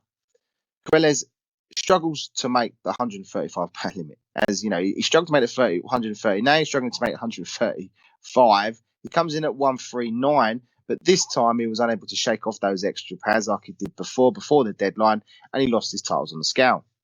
The title was only on the line for obviously Casamayor if he beat Corrales. And if Corrales won, it would have gone vacant. But in a turn of fate, Corrales had to give part of his $1.2 million purse to Casamayor. He was also fined $250,000 by the Nevada Athletic Commission as well. So swings and roundabouts or what? I mean, it's crazy. Diego did reveal after the fight that he had not eaten for 4 days prior to weighing in. Wow. And he still weighed 139 pounds. He's in the wrong weight division. It's ridiculous. What the hell were his team doing? They should be saying, you can't physically do it. It's not good for your body to be doing this. It's mad. No, it's crazy, isn't it? Like what the extremes that people would go to, and it's like they know how much money's on the line, so that's obviously a decision from the management around him. You know, they've said to him, look, Diego, you're going to get so much money from taking this fight. You've got to try and make this weight. But the thing is, they must have looked at it like, well, if he comes in overweight, there's 1.2 million. Deduct the 240,000, and we're all still walking away with a shit ton of money. And that must be the mentality they must have had going into that. Now, the fight itself was a close fight, but Casamayor actually did enough to take the win on 2 of the judges' scorecards, and Corrales fell 2 back-to-back defeats. Now, his trainer, Joe Goosen, said he was concerned about the health of Diego, who had eaten nothing but ice chips until after the weigh-in, as you mentioned. But once the fight went on, Goosen said he thought Corrales did enough to win, and he said, "There is something to be said about not eating for 5 days. You wouldn't even do that to a terrorist." Unfortunately, their relationship fell apart after this defeat. Goosen said the split was over money. He said his agreement with Corrales called for him to be paid the standard training fee of 10% of the purse. That meant Goosen was due $120,000 of Corrales' $1.2 million purse for the fight with Casamayor, the same percentage he said he received for past fights with Corrales. However, Goosen said he was only paid $10,000, which is a dramatic drop, of course. Now, following the split, Diego decided to move up 2 weight classes. About time, to 147 pounds, because after so many battles against the scale, Corrales himself said he simply needed to move up for the sake of his health and his career. Now, after seeking doctor's advice, he said he realised that he had to move up before the Casamayor fight, when he felt his heart skipping beats, and he said, "That to me is scary. When you have your heart skipping beats, your body is actually going into a shutdown." On October the 20th, 2006, Diego Corrales actually believed that he'd become a free agent after the Casamayor defeat, so he was approached and signed by Golden Boy Promotions with a 6-figure signing bonus included. Oscar De La Hoya said this after announcing his newest signing: "I know that Diego always gives it his best in the ring, and our promise to him is that Golden Boy Promotions will give him our best outside the ring." Crazy, isn't it? There's so much going on, sort of around 2005, 2006 for Diego, and Diego's, well, his old promoter, Gary Shaw, actually told ESPN.com that he still had a contract in place and that the Golden Boy one was actually void after they still give him the bonus as well. He said, "I still have a contract with Diego. It isn't over yet, and I will be forced to sue." So now he's just got everyone suing him there. It's crazy. Diego Corrales refused to comment about what Shaw had said, but he did say, "At this point in my career, it is important that I can go into a fight knowing that the business outside is taken care of. I wanted to be with a promoter who understands us fighters, who I can be with for the rest of my career. To be a part of Golden Boy Promotions feels great.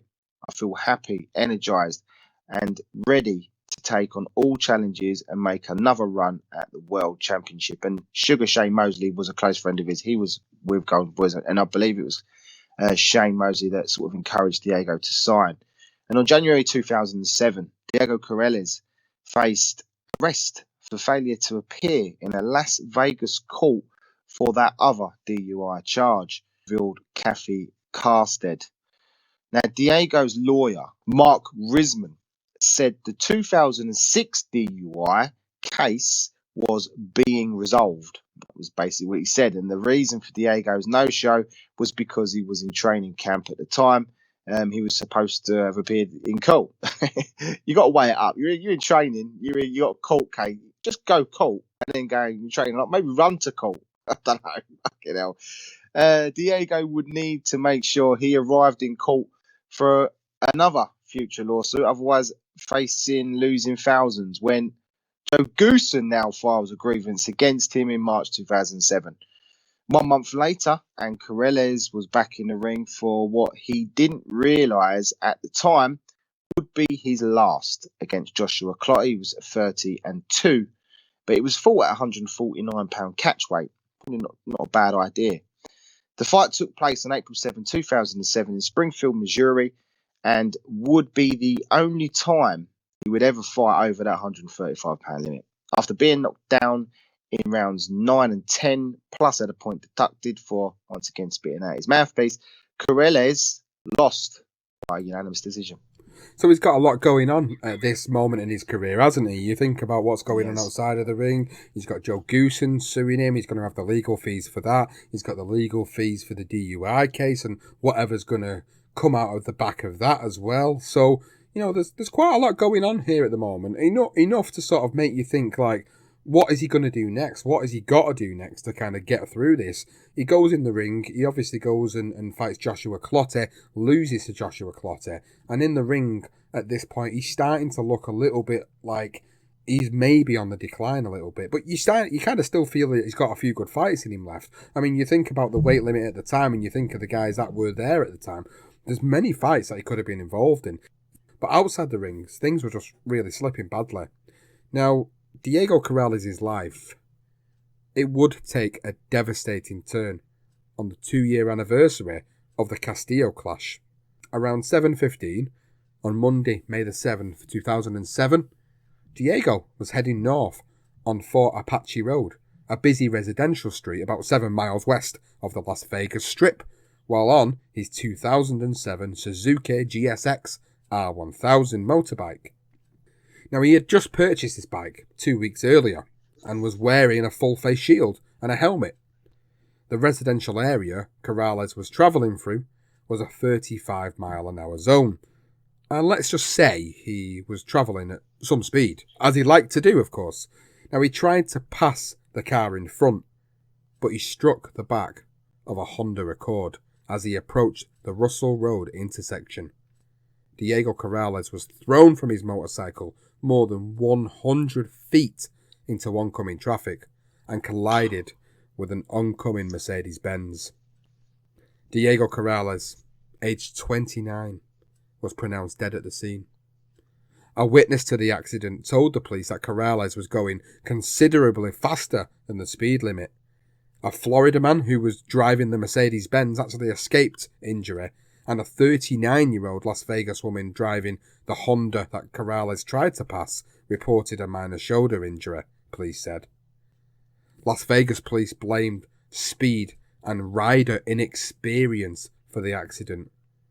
One of Corrales' closest friends, a gentleman named Pat Lamparelli, who had owned a similar bike model in 2006, said he might not have been completely comfortable handling the new machine, bearing in mind he'd only had it a couple of weeks, and he said it was a new bike and he was probably still getting used to it, just like when you buy a new car and you're trying to break it in.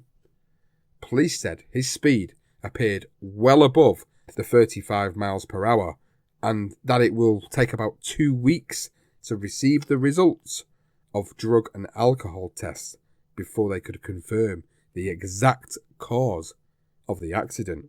What an untimely demise. What a sad ending for Diego Corrales.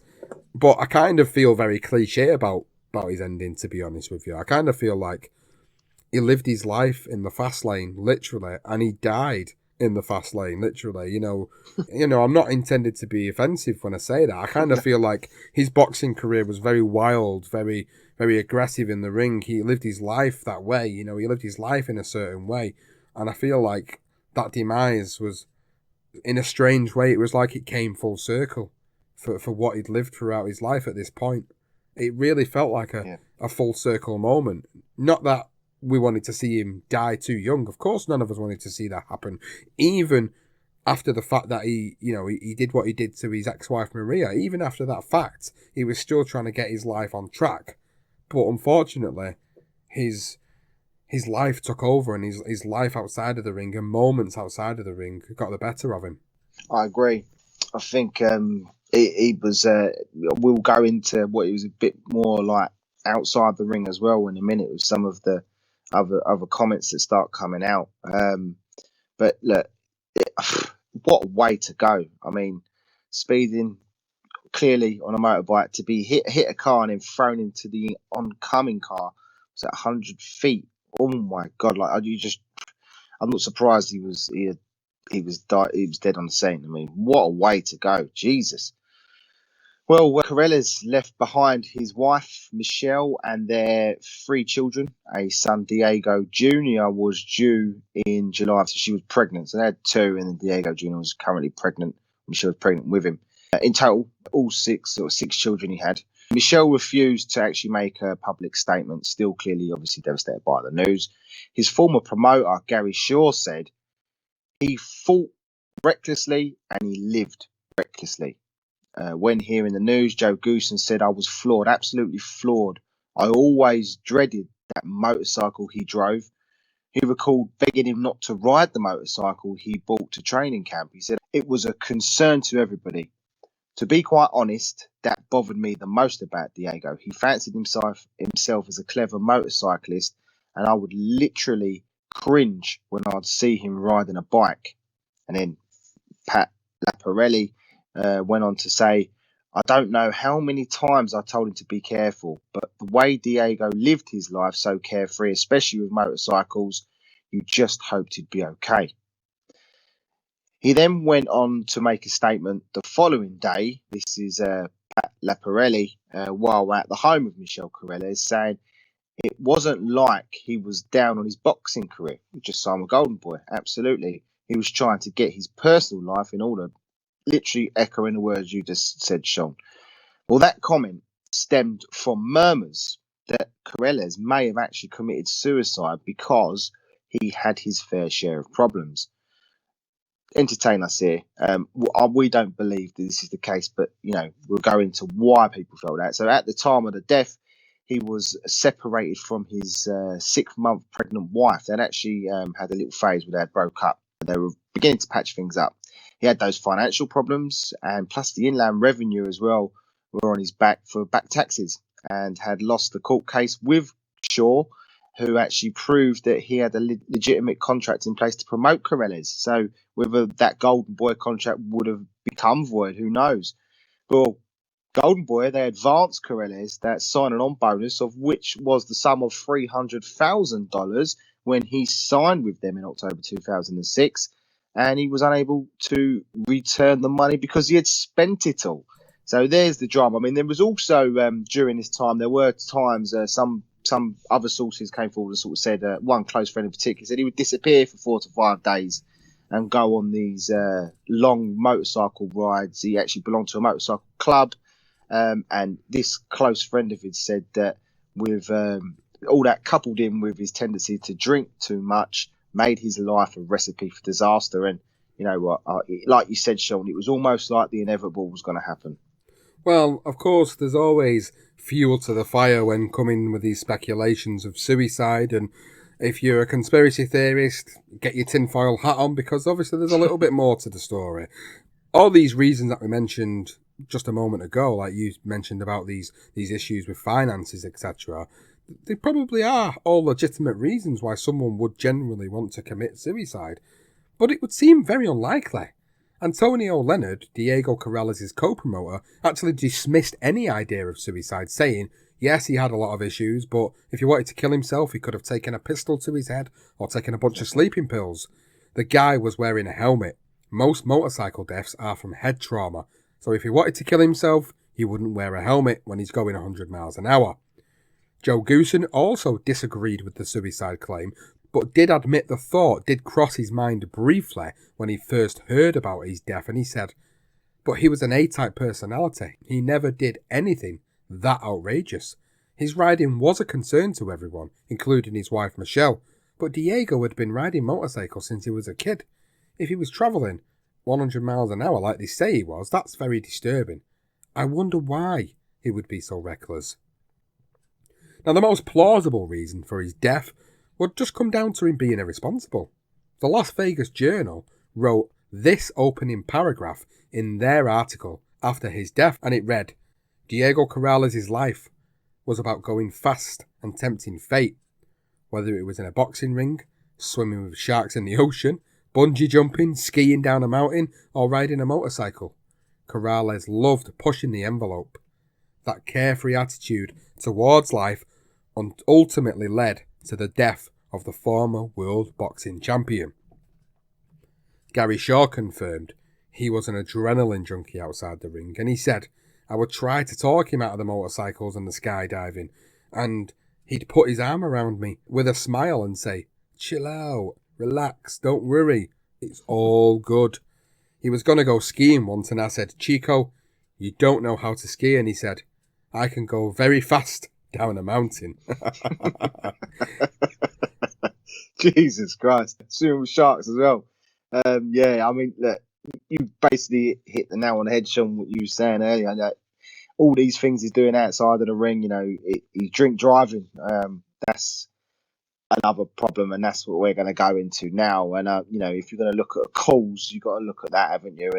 And in a review journal story published on June 2nd, 2006, Corrales said that he didn't fear putting himself at risk with his adventurous activities, and he said, "I'm only young once. Unless someone hasn't told me something yet, I only get to live once. If I couldn't do this stuff now, stuff I always wanted to do, I would never get a chance to do it." He's living a carefree life. He's 29 years old, still a young lad. And so on June 12, 2007, the Toronto Star reported that there were a few reports, but I think we felt that Toronto Star was probably reported the brunt of this better than others. So the Toronto Star reported that Diego Corrales was driving drunk with more than 3 times the legal limit of alcohol in his system when he crashed his motorcycle and died. Las Vegas Police Sergeant Tracy McDonald said, "It's quite possible that had he not been impaired, he could have prevented this accident." And the toxicology test showed that Corrales' blood alcohol content was 0.25%, approximately 3 times the legal limit for Nevada. McDonald said of an investigation that found speed was a factor and no drugs in Corrales' system when he died. And he said, this is McDonald's own words, "Bottom line, no one else did anything wrong. He basically killed himself." Now, Lamparelli spoke of his previous drink driving convictions. We did touch on those certain convictions he had sort of just before 2007 when he died. And he said that's just what he used to do. That's public knowledge as far as his DUIs and things like that. Unfortunately, that was one of his demons. Diego lived life to the fullest. He lived it as if every day was his last. Leonard said he never tried to cancel Corrales' activities outside the ring. He said he liked doing those things. He was an outdoors kind of guy. He loved going fast. But we never know how we're going to leave here. Boxing can put so much pressure on a person. All I would tell him when he got on the motorcycles was just be careful. I mean, I think we're painting a great picture here of what Corrales was like outside the ring, as well as what he was like inside of it. But this happy-go-lucky and reckless lifestyle caught up with him. Massively caught up with him. And I think the conspiracy theories of suicide absolutely put to bed straight away. Yep. The fact that he was confirmed in a toxicology report that he was over the legal limit in Nevada at the time pretty much proves he was driving under the influence. His faculties won't have been at 100%. He's driving at 100 miles an hour. There's traffic on the roads at the time. And you don't even have a millisecond to make a decision when you're driving. It's hard enough being a driver as it is on a normal day driving at a normal speed. But then to be driving at 100 miles an hour or whatever it was he was driving at, under the influence, he's smashed into the back of the Honda Accord. He's then gone into the path of a Mercedes-Benz.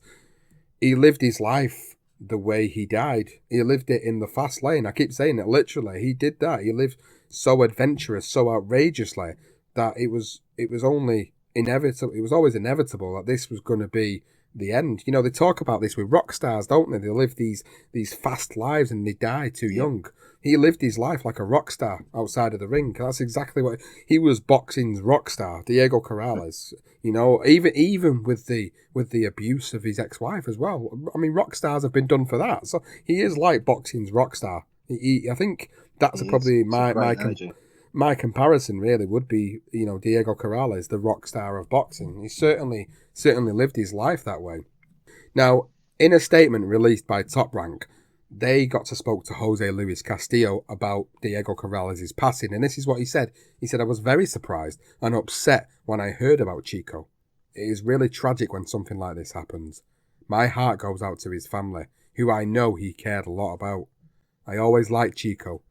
We had what I would call a friendly rivalry when we got into the ring.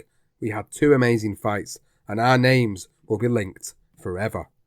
Top Rank CEO Bob Arum said, "Like everyone else in boxing, we are stunned and saddened at the tragic death of Diego Corrales.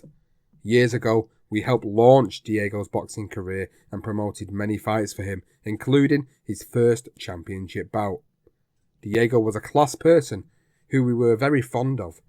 Our deepest sympathies go out to his wife Michelle and the rest of the family.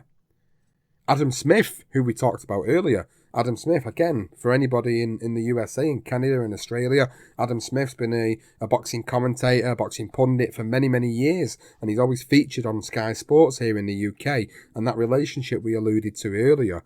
Adam Smith said this once he actually heard the news of Diego's death. He said, "I cried buckets when I heard Diego had been killed in a motorcycle accident. Chico did some bad things, but you know what? He was rebuilding. He had learned, and deep down he had a heart of gold. His sixth child was on its way, and he had personally helped deliver his fifth. This man knew no fear. His family cherished him. So did I. I shed genuine tears for Corrales, who was gone at just 29. He also said it was so tragic what happened to him. A marvellous man, a modern gladiator who holds a place in my heart. I miss him to pieces." Yeah, Adam Smith, it's crazy, isn't it? Get Adam Smith in here, and he happened to build this great rapport with Corrales. It's crazy. Well, the Associated Press wrote about Diego Chico Corrales, his funeral, and this is what they said. They said Diego Chico Corrales was in an open casket on Tuesday, surrounded by flowers and his prized boxing belts, as an overflow crowd gathered to say their goodbyes to the former lightweight and super featherweight champion. About 400 people came to pay their respects, so many that some had to stand at the back of the chapel. Corrales' 5 children were there, along with his widow, who is now pregnant with a baby, who will be named Diego Chico Corrales Jr. At the memorial, a referee doubled in as a minister. Richard Steele handled it as effectively as he would a 12-round heavyweight title fight. He talked, as others did, about the magnificent 2005 fight with Castillo that defined Corrales' career and how he managed to get up from 2 10th-round knockdowns to win it. Still remembered working another fight involving Corrales when he was knocked down repeatedly by Floyd Mayweather Jr., but kept getting up and saying he was all right. And still said, I can hear him saying right now to God, man, I'm all right. Well, we must actually give a bit of credit to a certain Floyd Mayweather Jr., who also showed up unexpectedly this is a few years later, at Diego Corrales and Michelle Corrales' daughter's 16th birthday, along with Diego's other friends, Shane Mosley and Zab Judah. A surprise thing, and the reason why we're giving him credit is because Floyd has continued to support Diego Corrales' family in some form of capacity throughout the years after his death, and he's helping with the funding. The family, he had all these kids and all these different other women, so he didn't have he never had no life insurance. He had nothing. 29 years old, he's doing all these crazy things, no life insurance. Probably no one would give him a life insurance, and Michelle was left, and the family that she had was left with nothing because all the other parts of his family picked up whatever he had left, which wasn't much. So that's the story of Diego Chico Corrales, an accomplished fighter in the ring who had a dark side outside of it. It's down to you, the listener. You decide what type of person Diego became before his premature death. We will, of course, give you our opinions very shortly, but we would like to know your thoughts, so please do get in contact with us. We'd love to hear from you, different point of view.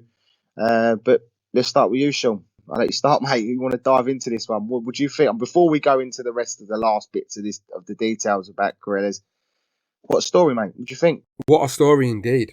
What a hell of a story.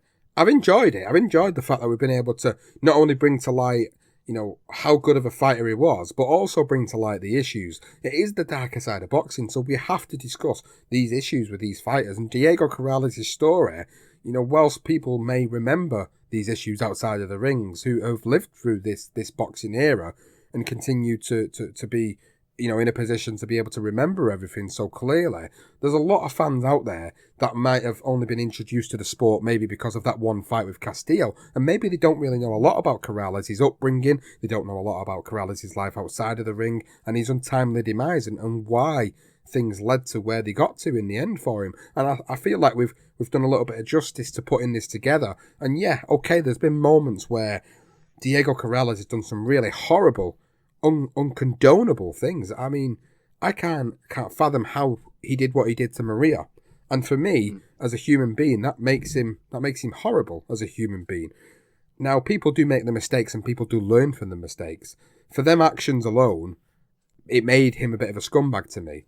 However, there is another side to him, another side that many people were able to witness and be around, and that the fact that he did love his children, he loved his family. Although he had that horrible period of time in his life where he beat Maria to a pulp and broken her ribs, he moved on from that. He was getting his life in good order, but he was just too reckless outside of the ring. The DUIs. I mean, how many times did he need to do that? How many times did he need to do that before someone would intervene and just say, look, slow down a bit, Diego, slow down. Bring things down a little bit. Bring it down a notch. But he wasn't that type of a guy. He said it himself. He's an adventurous guy. He wanted to do all these things, jumping out of planes, swimming with sharks, going skiing, doing these things that he's not got no experience of, but really didn't have any type of fear factor that he wasn't afraid to go and do it. So he died how he lived, very fast, very quick. That's ultimately how I take this story away with me. And I think Diego Corrales, fantastic fighter. We could have seen him in more fights, but lived his life like he died very, very quickly. Crazy, crazy life. I mean, we've talked about who have we talked about so far? Johnny Tapia, he had a crazy life for different reasons. We've talked about Mitch Green, he had a crazy life for different reasons. But Diego Corrales was one of the most talented fighters that we ever got to see in the ring. One of the fighters that had such a big heart inside of the ring, determination, that it's such a shame that we lost him when we did. But the one thing I will say that you've mentioned there is the credit you've given Floyd Mayweather. Now, we hate giving Floyd Mayweather any type of credit. We really do. But then there's many reasons why we don't like to give him credit. So if you've only really recently started listening to us, you probably won't understand why. And I'm not going to go into it here, but there are many reasons why we don't really like Floyd Mayweather too much. And not because of his boxing ability, of course. That can't be compared to many people's boxing abilities. But the fact that he's done what he's done, the fact that he's continued to support the family for many, many years afterwards, I've found a little bit more respect for him now than I ever did before in terms of him being a human being. Now, obviously, I don't know the guy, and there's a lot of things that he probably does behind closed doors that we're not aware of, that don't get publicised, that are fantastic gestures just like this one. So it is amazing to hear it when it becomes public, and it actually lets me find a little bit of respect for him again and think, you know what, okay, he is a bit of a trash talker. He's a woman beater himself. He's done these things himself and he's made these mistakes himself. But actually, he cares about certain people. He cares about certain elements of humanity. And it's nice to hear that story. And it's nice that he turned up at Diego Corrales' daughter's 16th birthday and brought a couple of friends along with him. And it's nice to hear these stories because it's nice that these guys in the sport have that much respect for Corrales that they keep his legacy alive in this way. Yeah. And it's nice that they continue his boxing legacy on. And you know what? Even though we could have been sitting here going, well, what could have happened?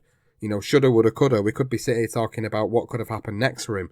I think what he did in his boxing career in a short space of time that he was in the ring has left such a legacy.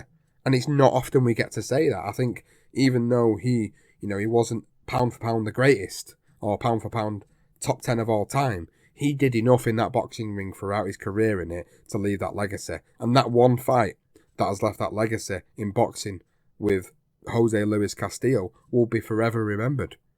And that's, for me... Absolutely. And that's how I remember him. That's how I remember Diego Corrales. He lived his life in the fast lane. He had a fantastic boxing career. He had very, very disgusting moments throughout his life, but he managed to seemingly come back from some of them towards the end.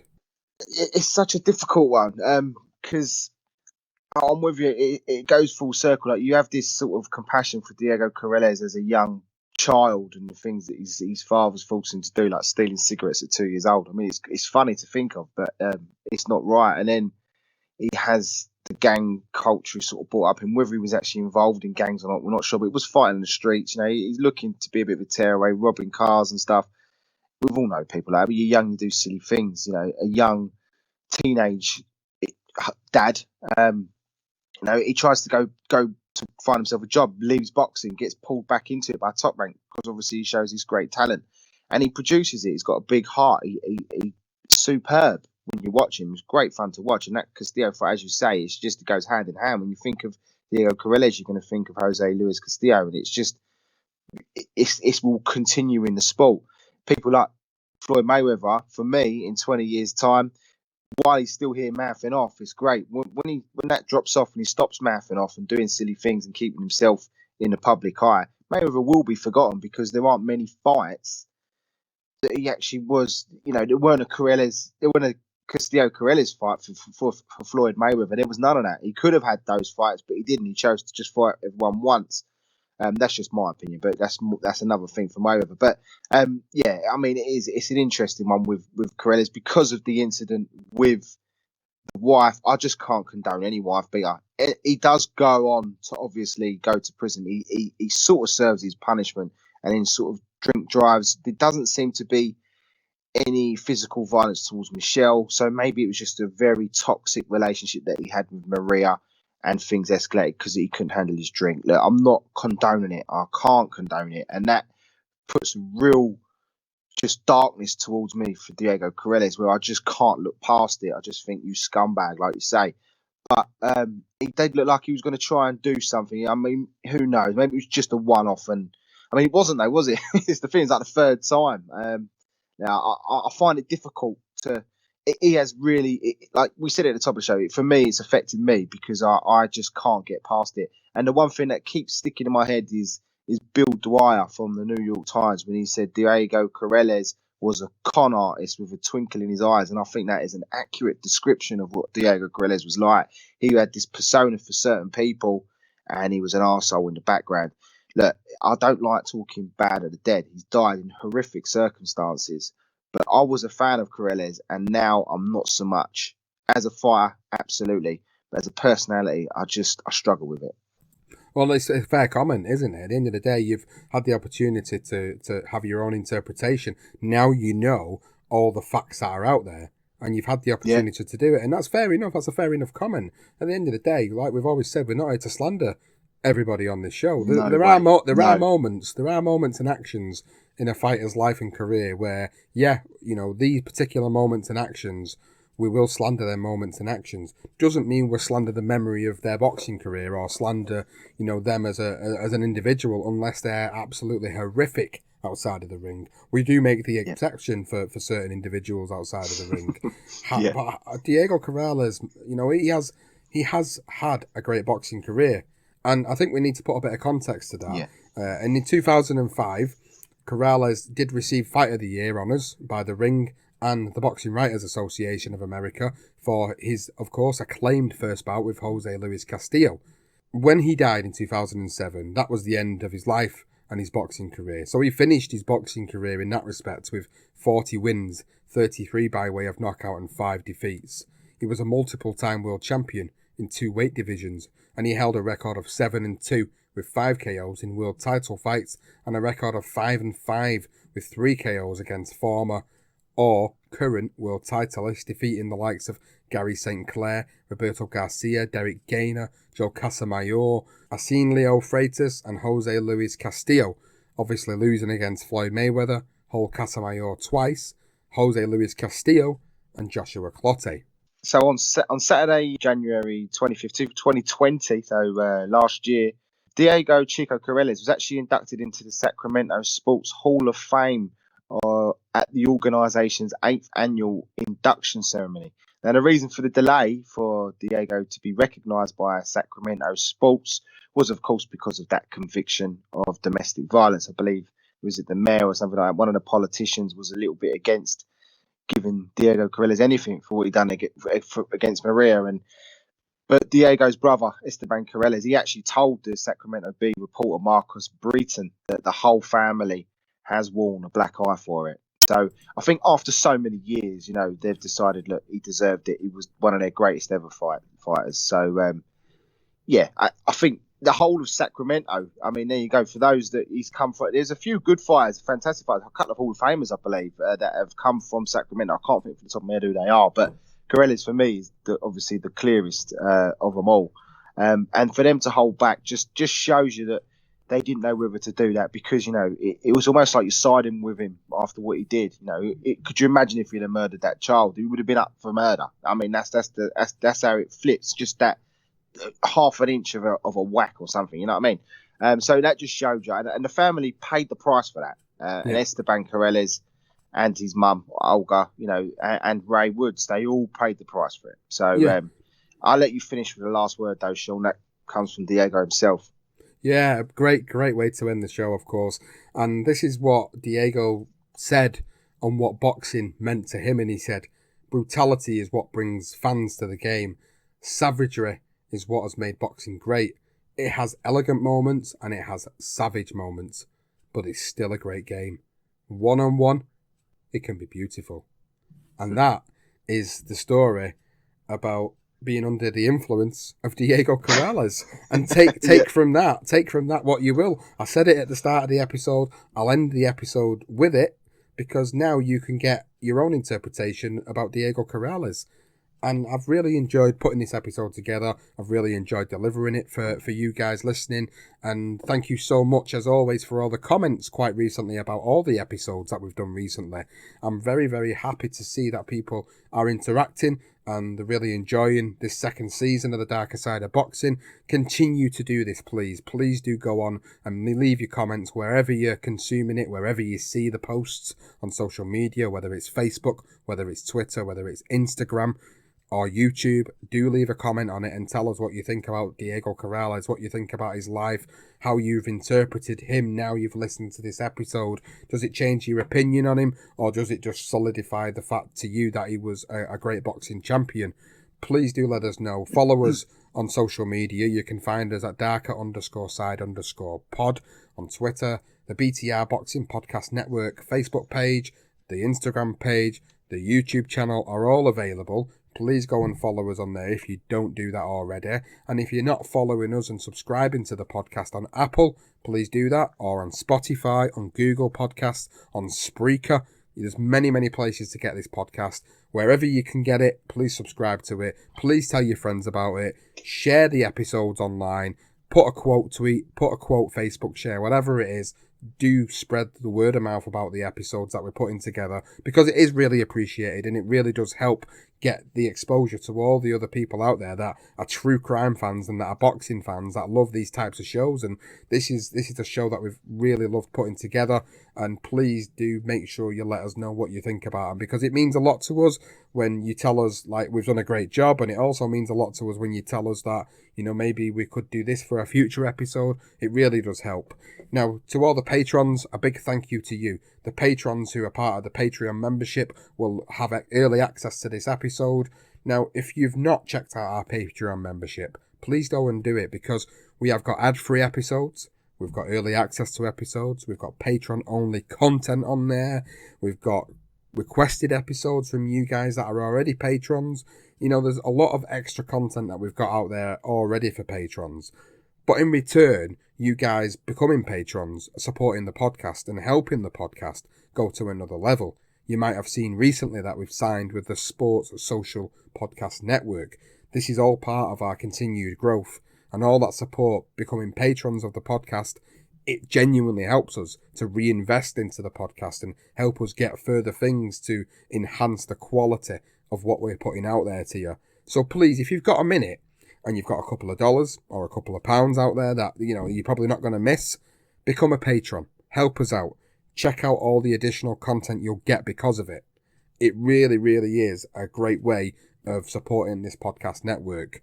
And with that being said, I want to say thank you for listening to this episode of The Darker Side of Boxing under the influence of Diego Corrales.